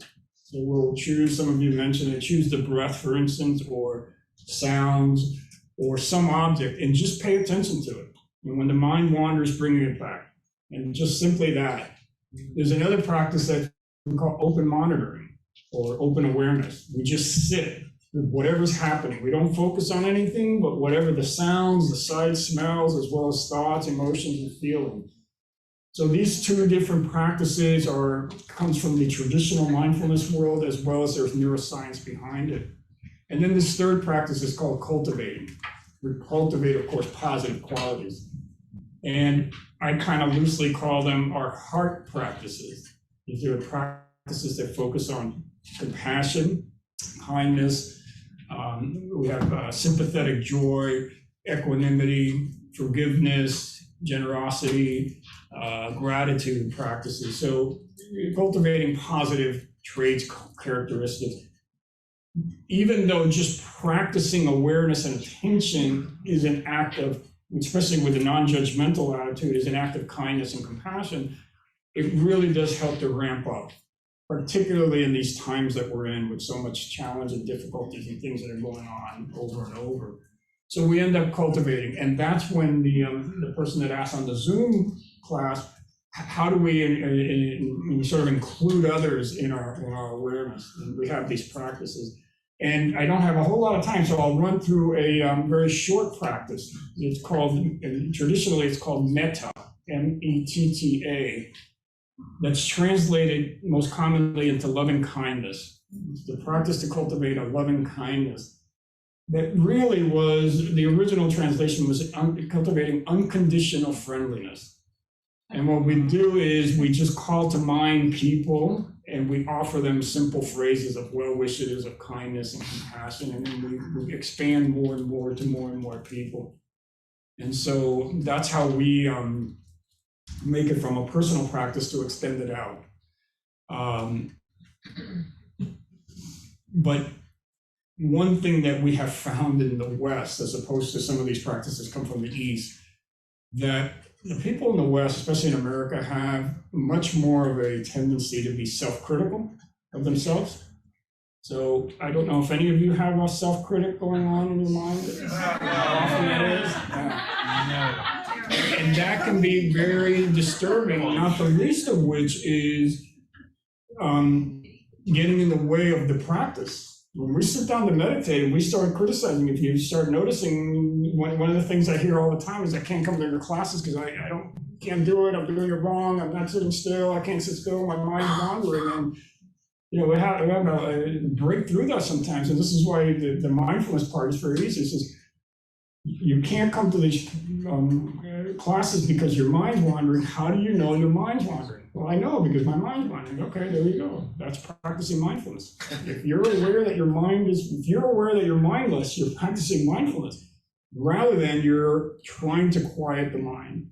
And so we get the doorway in there, and then we start working harder, and people say, I'm in there, I'm not doing it right, I know I'm doing something wrong, and that critic comes in and says, okay, now you're becoming aware of how much that critic is in there. how subtle it can be or how obvious it can be. So people develop wisely a whole world of what's called mindful self-compassion. So I'm not going to get into that. I just wanted to point that out. There is a whole bunch of mindful self-compassion classes out there now, specifically working using mindfulness practices to cultivate self-compassion. Because what we're seeing is that if we should start with compassion for ourselves, then expand this compassion out to our loved ones, our close friends, our colleagues, co-workers, then to our communities, then to our country, then to the world, rather than trying to go out and do compassion for everybody else. Again, caregiver burnout, compassion fatigue, as some people call it, taking care, or at least including yourself in whatever compassionate actions you do. So the self-compassion classes are out there. I'm not trained in them. I have friends that have. In fact, in Miami here, we have something that go on in Mindful Kids Miami. But I didn't want to go through the self-compassion break that comes from that class. A very simple tool, if you will. Some people had asked about tool. Whenever you're feeling bad, and we do this because we're feeling bad, not to make ourselves feel better. So we switched that already. I'm feeling bad, so I'm offering myself this mindful self-compassion break. It's 3 components, very simple. The first one is the mindfulness component, recognizing, calling it out, labeling it, if you will. This is a tough moment. This is a moment of suffering. This hurts. Or even just saying, ouch. So when you're ever having an issue, just to stop and say, oh, God, this hurts. That's number 1. Number 2 is what we call common humanity, or generalizing it. You're not the only person in the world that's suffering in this moment, or that ever suffers, or that's having a hard time, or going through something like what you're going through. So remembering, and by saying something like, oh, everybody goes through this at some time. I'm not the only one like this. I'm not alone in this. So number 1, this is a moment of suffering. Number 2, suffering is part of life. Everybody suffers. Those are the first 2 steps. And then the third step is the compassion step. Simply doing or saying something like, may I offer myself kindness? May I take care of myself right now? May I do whatever it is that I need right now? Not knowing what you're supposed to do. And this is not like, oh, what am I supposed to do? This is a question I go, what am I supposed to do? What do I do? Do this? No, just ask or instruct yourself. May I offer myself kindness now? And let your own inner wisdom, intuition, experience guide you. And just doing that little thing, just a break, and just remembering that other people suffering takes a lot of pressure off. But then actually doing something. And sooner or later, you'll start knowing that in this situation, I need to walk away. In this situation, I need to go out in nature, take a walk. I need to get a drink of water. Or no, I need to hold my ground. I need to be assertive. I need to push back here because this is an injustice, or whatever it may be. So there's no easy answer to say, do this, don't do this, try that, in the sense of here's the list of 5 things to do. It's just basically pausing and recognizing, knowing that you're not alone in this, and then trusting yourself will come up with the right thing to do for you in that moment, even if it doesn't feel like it's the right thing to do. Eventually, when you do this enough, as you go through your day, what will happen is most people will start going is just walk around throughout the day and just, what do I need right now? You don't have to stop and say, this is a hard moment. Just walk through and just, what do I need right now? And it's just getting back to the original point I made about self-care in our classes. What do you need right now? We're here, we've been here for a few hours, and listen, what do you need right now? You need to get on your social media and check out what's happening? Feel free, I don't have a problem with that. It's really tapping into what you think you need, and then see the results of your actions. Were they helpful? Were they useful? Was it a waste of time? Did it harm you or somebody else? And then adjust. And that's how I say in our classes, we're not trying to make you better meditators here. We're trying to give you a better life. I don't determine what a better life is for you. You do. If we just give you the tools so that you can go in the direction of that. So ultimately, as we were saying before, is the one gentleman talking about he does his work this way, or this is what works for him, or it works for him. Perfect. That's exactly right. So Can you repeat the three? yeah, so the mindfulness, the mindfulness component is step one. That's recognizing that this is a tough moment. And things like this is a moment of suffering, this is a painful moment, the word ouch. The second component is the common humanity generalization. Everybody goes through something like this. I'm not the only one. Happens to all of us. Because so many times when we feel bad, you know how it's poor me, it's only me, and become isolation and all that. Yeah. And then the third one is the compassion, kindness, offering yourself kindness. Yes. I have a question. So I have this unbelievable ability, and I learned here how to be mindful of other people's behavior, specifically towards me, right? And I've learned to have compassion. I've learned to have empathy. I've learned to have understanding. Not make it about me, but I'm human. So somebody I care about is hurting me because of something they're going through, nothing to do with me. I am mindful of this. That mindfulness does not take away the pain, emotional pain. Words are very impactful. When somebody says something to you, you receive that, whether you want to or whether you don't. You're human and you're mindful. I'm mindful of exactly what's going on. And I hold back and I practice forgiveness and and I'm tired. So what do I do with all those mindfulness to protect myself, give myself the love that I should be giving to myself, and not allow other people's behaviors to dictate how I'm going to feel? Does that make sense? Yeah, it makes great sense. And this may sound a little bit like a joke, but it's not. It's really meant. So I don't know what you should do, but it sounds like you know what you shouldn't do because what you've been doing doesn't seem to be helping you. Forgiveness, compassion, do this, blah, blah, blah. And I'm not making it a joke. I'm just saying, this is what I'm doing. And then probably because this is what I was told. Somebody's yelled at me. What I'm supposed to do is be good to them, forgive them, and do something rather than honoring how I feel. And I'm really feeling like shit. Part of my language is people are dumping on me. This may not be the time to be compassionate, so-called, or rephrasing it the way we say, the most compassionate thing to do is to walk away or fight back or whatever it is, rather than sit there and say, let me be nice, let me be lovey-dovey, let me forgive. So I'm starting to exaggerate here a little for you, but again, we're not saying, and the word compassion gets a lot of different definitions. Basically, it means you're feeling the suffering from another person and you're wanting to do something to relieve it. You have to check in and be aware. Am I relieving the suffering in the other person in the situation, or am I relieving it in myself? Am I doing something self-centered and selfish? I just don't want to feel this way because you're suffering, don't make me suffer. Like that, yeah, but it comes out as, no, I'm being nice. Or doing something that can be more harmful. So when we say offering an action to relieve the suffering, as long as you don't cause more suffering. And this is really important in the world of recovery and addiction, rescuing and enabling. If you just keep on going in there, I gotta help him, I'm gonna bail him out of prison again, this alcoholic, a drug addict has been in prison 10 times, okay, I know this time he'll be better, I'll get him out, I'll feed him, I'll give him some cash, and they keep going out. You're trying to be nice and do that. You have to learn that that is a compassionate act, but it's causing more suffering. So it's not technically under the umbrella of compassion when it's causing more suffering. Is the way we word it now. You can have all kinds of different definitions and use all kinds of things. It's just that we make it very practical. So back to the original question, what do I do with all this mindfulness and all this awareness that? Well, the awareness is just knowing, so now you know that.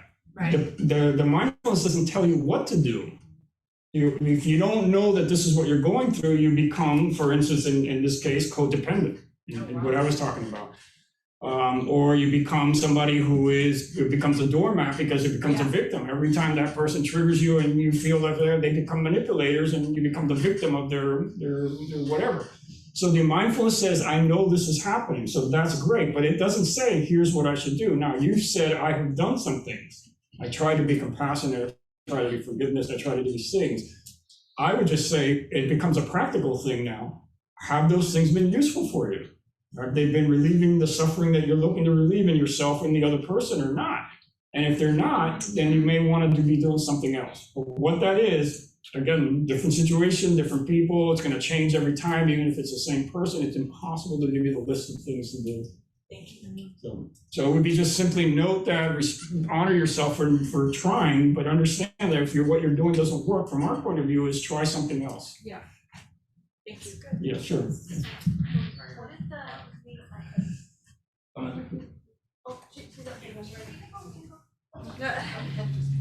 What was the name of the term that you said when, like, we meditate in nature, we meditate, like, looking at art? What was that term that you used? Natural.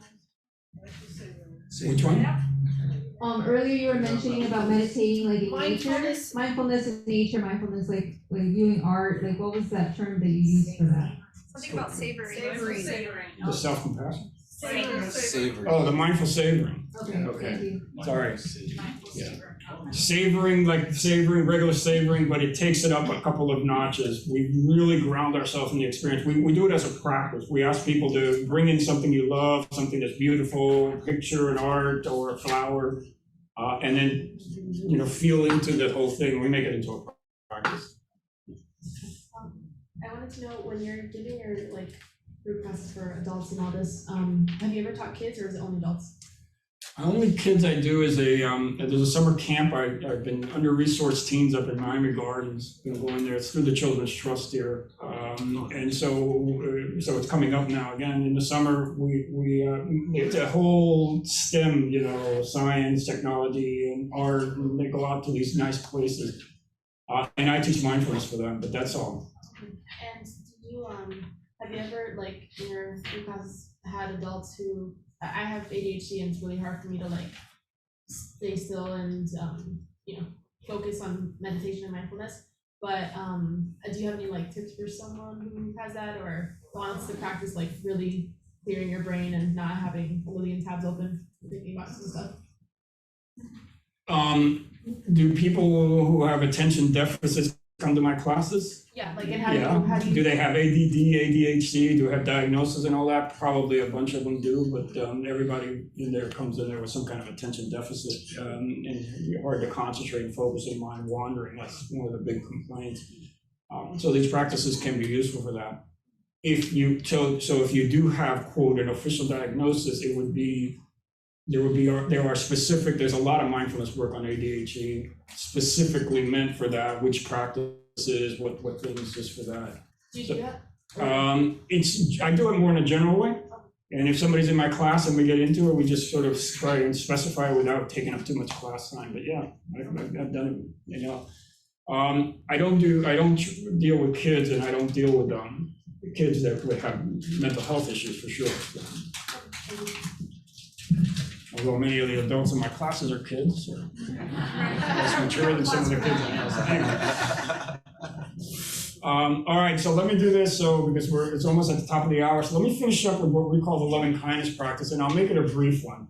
So the loving kindness practice is one where we ground ourselves in this present moment and try and cultivate some goodwill, some compassion, some kindness within us. That's all.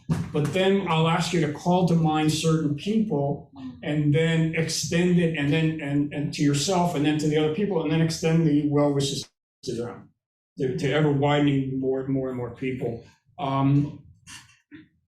Being aware, though, we're not going to do the whole thing, so I'm not going to go through it all set up. It is usually done at the end of most retreats or practices and things like that. So this is why I tend to do it here at the end. Cultivate the mindfulness first, and then do the so-called loving kindness as a way, as we're going out, we're going back into the world, so that you can carry that sense of kindness when you go back out in that damn traffic of Miami. But anyway, I won't say that. But not much happens most of the time, but just be aware it can be a little bit on the triggering side, especially when it's done traditionally, which I'm not going to do here, or it can result in some positive feelings. It's not meant to do either one in any individual moment, but if done with time, over time, that's the tendency to generate goodwill and a sense of, and so as somebody may have been alluded to in the Zoom room, how do we offer this more and more out into the world, rather than just making it about ourselves? So. Dr. Castellanos, Yep. do you mind if I play the singing bowl as you do in practice? Who? Play. Singing bowl? Who? Do I mind or does anybody else mind? Does anybody mind?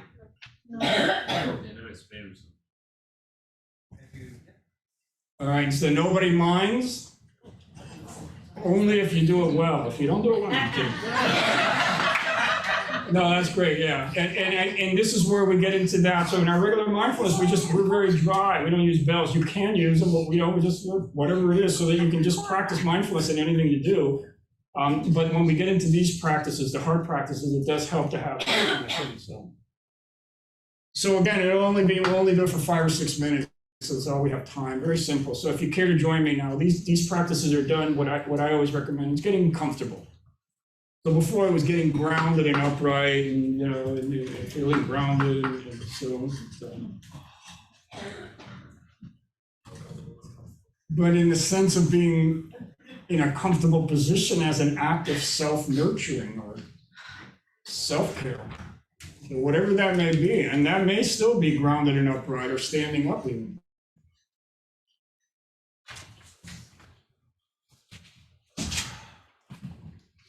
Allowing the eyes to close, lowering the gaze.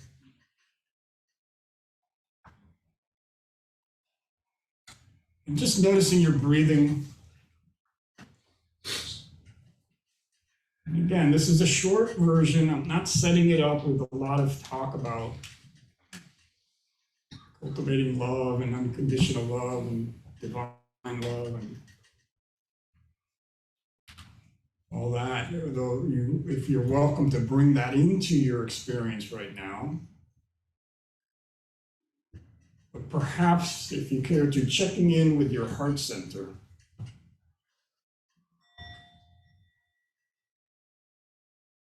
So noticing what's here now, not only the emotions, pleasant, unpleasant mixed, or perhaps no emotions, but also the condition of the heart, as we say, open-hearted, heavy-hearted, broken-hearted, light-hearted, soft-hearted.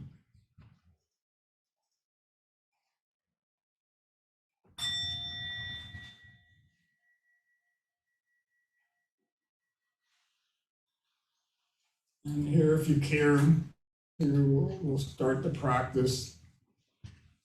I use these certain phrases. If the phrases don't resonate with you, feel free to use your own, but they're done in a particular way, you'll see.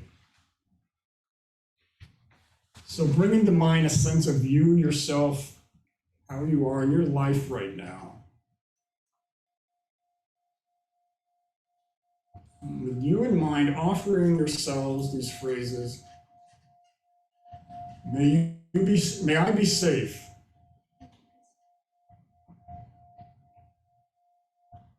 May I be peaceful.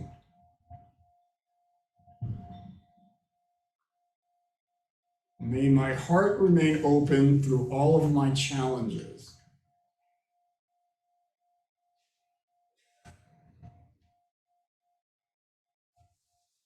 May I be healed.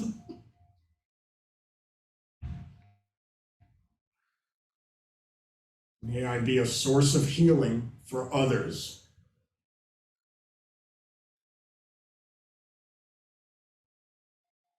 Just noticing the feelings or lack of feelings right now.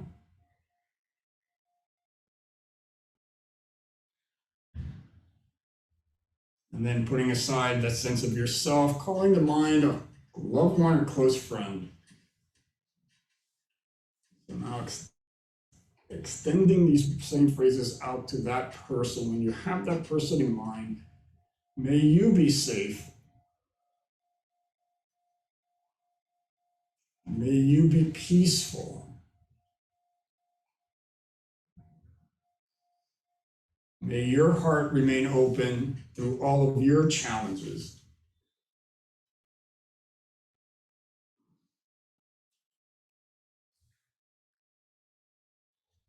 May you be healed. May you be a source of healing for others.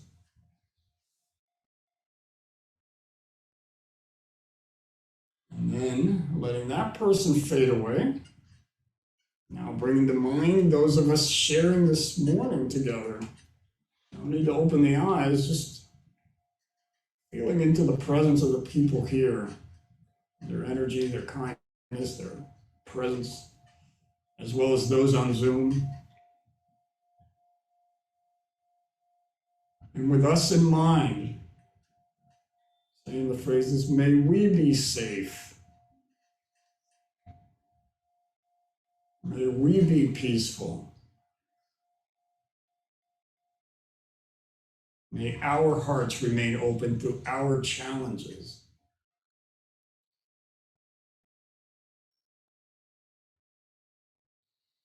May we be healed. May we be a source of healing for many others.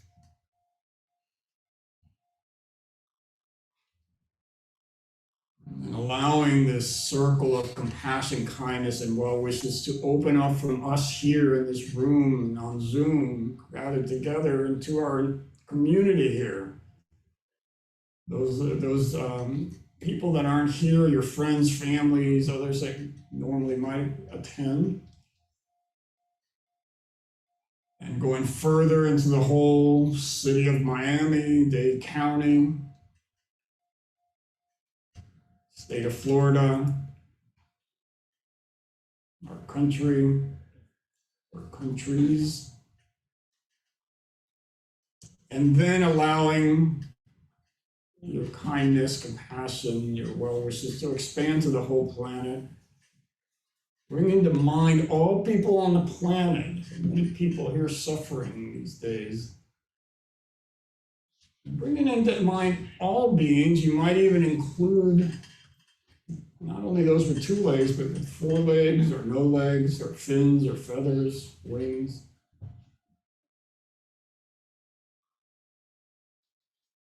Taking a moment to bring to mind all beings on the planet, far and near, large and small, known and unknown. Saying the phrases one more time, may all beings be safe. May all beings be peaceful.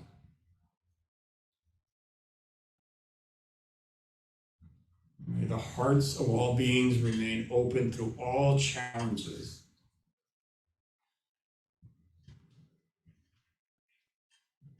May all beings be healed.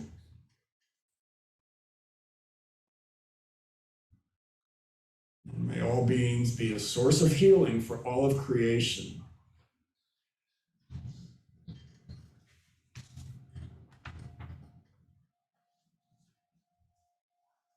And then for this last moment, repeating any of these phrases or your own phrases to anyone that you feel may benefit from kindness, compassion, love, yourself, a group of people that you know, somebody you're having a hard time with.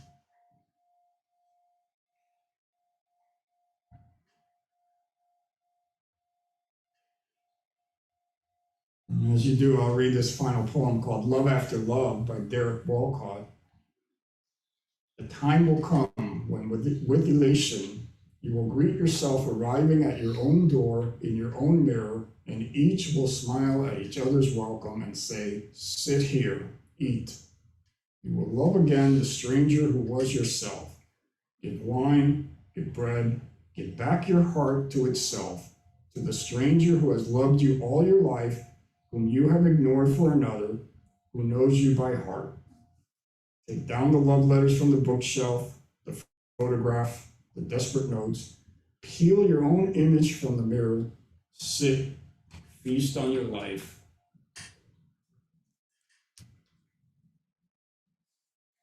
Taking a moment to check in with the hearts again. What's happening now? Not that anything is supposed to happen, but just checking in what the emotions are like, what's the heart like, feeling your body, noticing your breath. As we come to the end of this practice and just about the end of our morning together, taking a moment to really, really honor and congratulate yourself for showing up here, for doing whatever it is that you did, not worrying about what you could have done, didn't do right, or any of that. Just being really appreciative of yourself, honoring yourself and each other, for the support that you offer each other and all the celebration and good times. Taking that moment to recognize and appreciate yourself and each other. And then when you're ready, with an awareness of doing so, lifting the gaze, opening the eyes, bringing the attention back into the room, and taking all the time you need, checking in with the body, if it needs to be moved or shifted or done, anything as an act of kindness to yourself, doing whatever it's called for. Including waking up. Yeah, so thank you. So I don't know if we have time, it's a little past 12, I think we can stop here. I'm happy to take questions up here, either as a group or individually. I don't want to keep you. If anybody's interested, I have my card here. If you want my card, I have a Visa, an American Express. No, I really, really thank you. It was great. I mean, you guys are really a fun group, and we'll see if we can develop something going forward so we can just do this every so often for sure. Keeping it regular and keep it going, it's really a good thing to do. So thank you, everybody.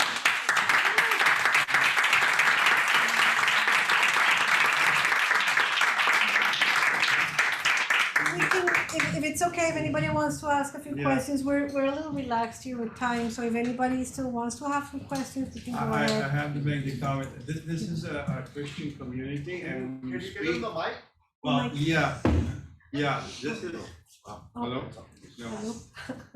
Okay, just so that, well, throughout this whole thing, I was feeling that this is a Christian community and you're not bringing Eastern religion into us. And when you talk about connecting with beauty, connecting with nature, connecting with our inner self, connecting with those around us, you're actually saying connecting with God and God's creation and God's presence all around us, whether there are animals or fishes or birds or trees or whatever. And when I hear you say, doing your mindfulness and then listen to your intuition, what I'm really hearing is listen to the voice of God that's inside us, the Spirit of God, that once we connect, we can flow with the Spirit of God for hours, you know, and feel His presence and listen to His what He's trying to tell us. It's not so much what's coming from us, because what's coming from us could be from our background and our family and our pains and our post-traumatic stress disorders and all these voices that are in our head that are telling us you can't do it, you're not good enough. And when we go into the state of mindfulness, we're really going into the presence of God. And when we listen to other people, and I mean when I try to do this mindfulness exercise with other people, what I'm really doing is I'm praying for these other people. I'm listening to my family members with cancer. I'm focusing on the people that I know that are hurting. I'm focusing on, and this is really a way of prayer and meditation. So it's not like He's bringing any kind of Eastern religion to us. Do not be afraid of this, because it's really helping us connect with our God and His Spirit. Thank you so much for clarifying that. That's absolutely right. It's the human stuff that we try to get past so we can deep down into the deep part. And you're bringing medicine and science into our spiritual walk. It's all one thing. Yeah. One big thing called God. I have a quick question that has nothing to do with, well, it will be mindful. A black Nissan Murano is blocking Giovanna outside and she has to go and take Abigail somewhere. So if you drove a black Nissan Murano, can you please go and move it? If it's black Nissan Murano. I'm also gonna check outside to see if there's anybody. Okay, so I guess it's no one from here. Okay, Tag number? thank you. Tag number, no. What color? I want it. Oh, you're the one with the black Nissan Murano? Oh, please, thank you. Don't forget your keys. Let's give Angela a round of applause. Yay! Just for the sake of it. So, back in 2009, I was playing tennis and I had 2 ruptured discs, and I'm claustrophobic, and I was in the hospital for a few days, and I was taken into a MRI. So when you're claustrophobic, it's not gonna work. And I was being given something called Dilaudid. Oh, God, yeah. I'm anti-drug, so I mean, with a Tylenol, I'll be high. So imagine how I was. But I remember entering into that MRI with the Dilaudid, kind of out of it, but I was very scared. And I hadn't started this process yet, but I was praying. I said, God, help me. And I sensed him telling me, pray for every single person you have ever met in your life. And I'm like, in my entire life? Well, now I know it's because it took a long time. So, unbeknownst to me, I was in there and I started just praying and sending love and kindness to my mom, my dad, the nurses, the doctor, the kindergarten teacher. And I went through my whole life. When I was current in the list of people, it was over. It was amazing. Yeah. So I just think that God is always teaching us to pray. Yeah. So thanks for sharing that. And that's a point of ask, but listen. We don't always listen well, but there's the mindfulness is to pause and know I'm having this trouble. What do I do? Oh, I'm going to pray and I'm going to do this, and then see what happens. So I appreciate you following through. Thanks. So. Does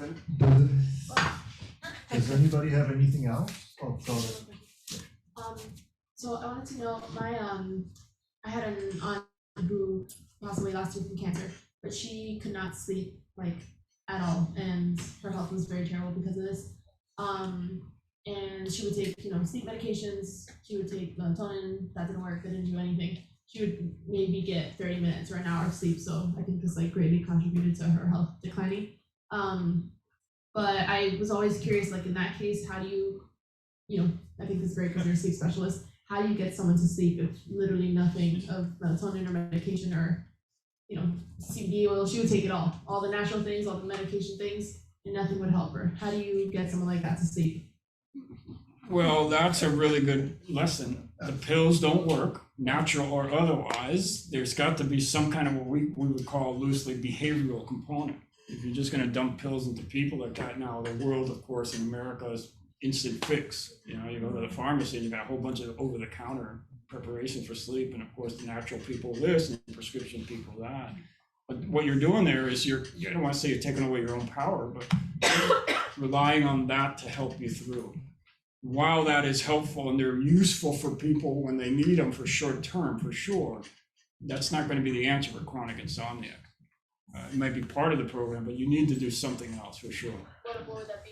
Oh, there's a whole host of things. Yeah, Okay. I mean, there's mindfulness, right? Mindfulness, there's cognitive behavioral therapy, there are relaxation practices, there's a whole bunch of different things. So when you said that she just did the pills and they didn't work, I'll say, yeah, so that's what's supposed to happen. They don't work. I love his attitude. Yes. Yeah, I don't mean to be so blunt. I just made a living off of people who came in. And then the flip side was they had been put on something by a well-intended doctor back in the 70s and 80s in Miami, Mama's Little Helper Valium. And they got put on Valium there at bedtime, and they started taking Valium 10 milligrams for the rest of their life. And they come to me 10 years later and they can't get off the stuff because they just have it for me. And so now we have that little bit added mess to try to, how do you taper off the pill and try to get sleep? So, That's my mom, my grandma, Valium, Ativan. nowadays, Adderall and those type of drugs. So I mean, everybody's the pharmaceutical industry. I just want to say that I'm glad that the stuff that you talked about today, because for me it just kind of just I don't want to say reiterate, but it kind of makes me feel like a little bit affirmed in what I've been practicing. I started on this type of journey like a little bit before I came to Hope for Life, with Dr. Laurie Santos, the happiness teaching that she does at Yale, and all the mindfulness meditation thing. And one thing that I noticed for myself, and then hearing you talk about it, was when I first started, I had all this noise in my head. Like it was so hard to get into there. But after a while, and listening to also like the Jeff Warren meditation teachings, he talks about like if you hear these sounds or you have all these distractions, he said, well, then pick one of them and focus on that one as like a place to just kind of meditate. And I was like, what? And I noticed that over time, as I kept doing this, now it was so much like I didn't have to, like I was so upset because I was trying to find myself to get into a place, you know? And when I stopped doing that and I just kind of focused on what's happening, I heard the lawnmower going, I was like, oh, the lawnmower. And I just started doing that, and little by little, I noticed that over time, just that practicing it, it got simpler and simpler, and I didn't have to like force it, and I don't have to like try to get someplace or try to make my head quiet. I just noticed that little by little did it. And so with just all the stuff that you were talking about, for me, just really affirms a lot of that, especially since I really wasn't, I didn't hear from another doctor, so it was kind of cool to hear from you. So thank you. Yeah, thanks. It's an example of what happens. The stuff just peters out on its own if you leave it. What keeps it coming back is that fighting and fussing with it. Well, I'll speak for myself. I'm actually very boring. All these wise thoughts. I'm a doctor. I know everything I want to know, and I'm learning, and I'm boring as heck. All this activity going on in my mind is so useless most of the time. Just let it run its course. Get out of the way, and then you really will know better what to do. This is the key. It's not about throwing out information, of course, but you really will get to know what do I need to do right here, right now for the person, the doctor, with the patient sitting right in front of me, or the family member, rather than all this other informational things like that. You know, the therapeutic, the therapy that comes from the connection and the relationship is what's taught. Is so important. Present, just being present and offering attention. What else? If you were to integrate neurology, if you were to integrate your neurology knowledge with now what you know as mindfulness, your specialty in mindfulness, you were to practice neurology, what would you do differently today when you deal with your neurology patients? Would you have a different approach? Yeah, so I used to say this before. It's my so-called Facebook tagline. So I used to study brains, other people's brains. Now I study minds, only my mind. And yet somehow or other, I come to classes, it's great. You know, I was a busy doctor, and, you know, literally I was on call all the time and worked 60 hours a week and always on the beeper and never caught up. And now what do? I do nothing. I teach people to do nothing. And people love it. They just come in, you do this, you see like this. I didn't do anything. I just sat here and just whatever you guys want to do. No, doctor, you're so great. Back then in the office, I want more, the pillow's not working, my sleep is blah, blah, blah. I mean, it was like, wow. So what I would do now is focus a lot more on just being present. That's for sure. Number one, especially nowadays with the doctor burnout and the healthcare system, with all the distractions, the whatever, I just said, what's here now in front of me? Whatever minutes I have, a lot or little, I'm going to be here and focused. Now that, of course, is helpful to have some track record being a doctor. I wouldn't say to a fourth-year medical student, the first day of internship, just sit there and be present with your patients because they're going to be frazzled. But once they start getting into training, I would definitely concentrate on.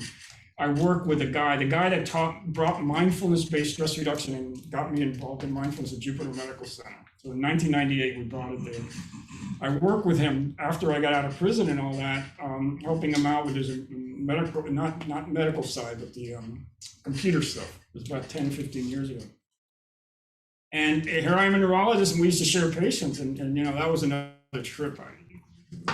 We have to open the door sometimes because the secretary would go in and answer phones, and I'm like, yeah, I went from being a doctor to the doctor's secretary. But again, you know, embrace it all.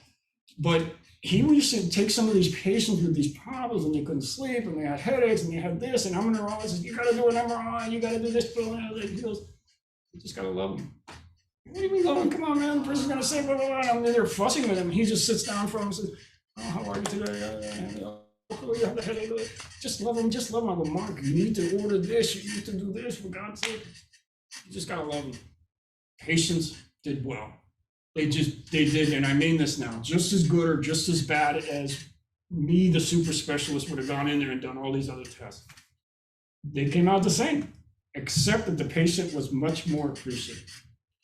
So I learned a lesson. Now, he was a primary care doctor, so not a specialist, and he just sat there and says, I just gotta sit there with the patient and just love him. Don't have to worry about all these tests and ordering this and that. So that's kind of the way I would go if I could. You all remember Dr. Jethro Tull? Yes. And he's the world's leading forensic scientist. I met him, Jethro Tull. He's a forensic something. He's like Psychologist. I think he's a PhD in psychology. no, but he's beyond all that. All the courts want him as the expert witness. They fly him all over the world to be the expert. He's one of the most sought after. He's a psychologist, and he's one of the most sought after experts in the world. People fly him all over the world too. And I met him at a Dunkin' Donuts, and he said, no, that's how I met him. And then he came and spoke here, and he's one of the most sought after. I was surprised, just like, he came and he spoke just 3 times already. And he says, Lucky, nobody likes the simple answer. Like he just gave us the simple answer over and over again. Nobody likes it. Just love him. What? Just love him. What? How do you do that? And Dr. Jethro said, nobody likes the simple answer. All the healing, all the trauma just starts at home. And nobody likes the answer. They want me to use all my PhDs and give them some sophisticated answer. And then you get into, I've tried every pill, I got more pills, I got this pill, I got this pill, and I'm still not sleeping. I mean, I've been amazed with him for the last 3 hours. It's just been so simple. Yes. Thank you.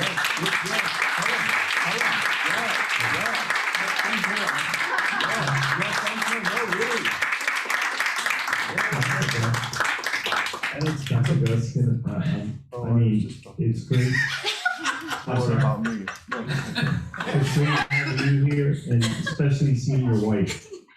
I know she's the pillar of what you've done. Yeah, you can see it. I can see it and I can feel it. See it. And she walked in the door and I was like, yeah. Yes, when you walked in this morning in here, I saw that. And I felt, I was seeing myself. Because behind what I've done, my wife is right behind me, and she's been my pillar. I was always whipping myself, thinking that I was not doing enough. And you said something a moment ago. It's okay to do nothing. It's okay to be yourself. It's okay to have time to feel, to see my brain, to feel my body. So thank you to you, and thank you to all of our people who are here, because if I'm saying what I'm saying is because I've become conscious of it's okay to be okay. Yes. Not like we've been taught. This is a consumer society that demands so much from us. But no, that's not the way. Thank you. Thank you. You're never good enough according to the advertisers, but you know what we say, you're good enough. You're good enough for now. Whatever it is, you take a break, it's good enough for now. Just let it be. I was never enough for my family, for anybody. For anybody. Yep. Started at home before I was born. So being here, realizing what God has for me and how He has created me, it makes a difference. It makes a difference. Thank you very much. Yeah, and Jose, thank you for bringing up that thing. It's like we forget. Can we turn that off for a second? We forget that we Westerners forget that Jesus was an Easterner? No, we do. We do. And that the Bible was written over 6,000 years ago. And I can find precedents for all this in the Bible. Jesus said the kingdom of God is here now. That's mindfulness. Live in the now.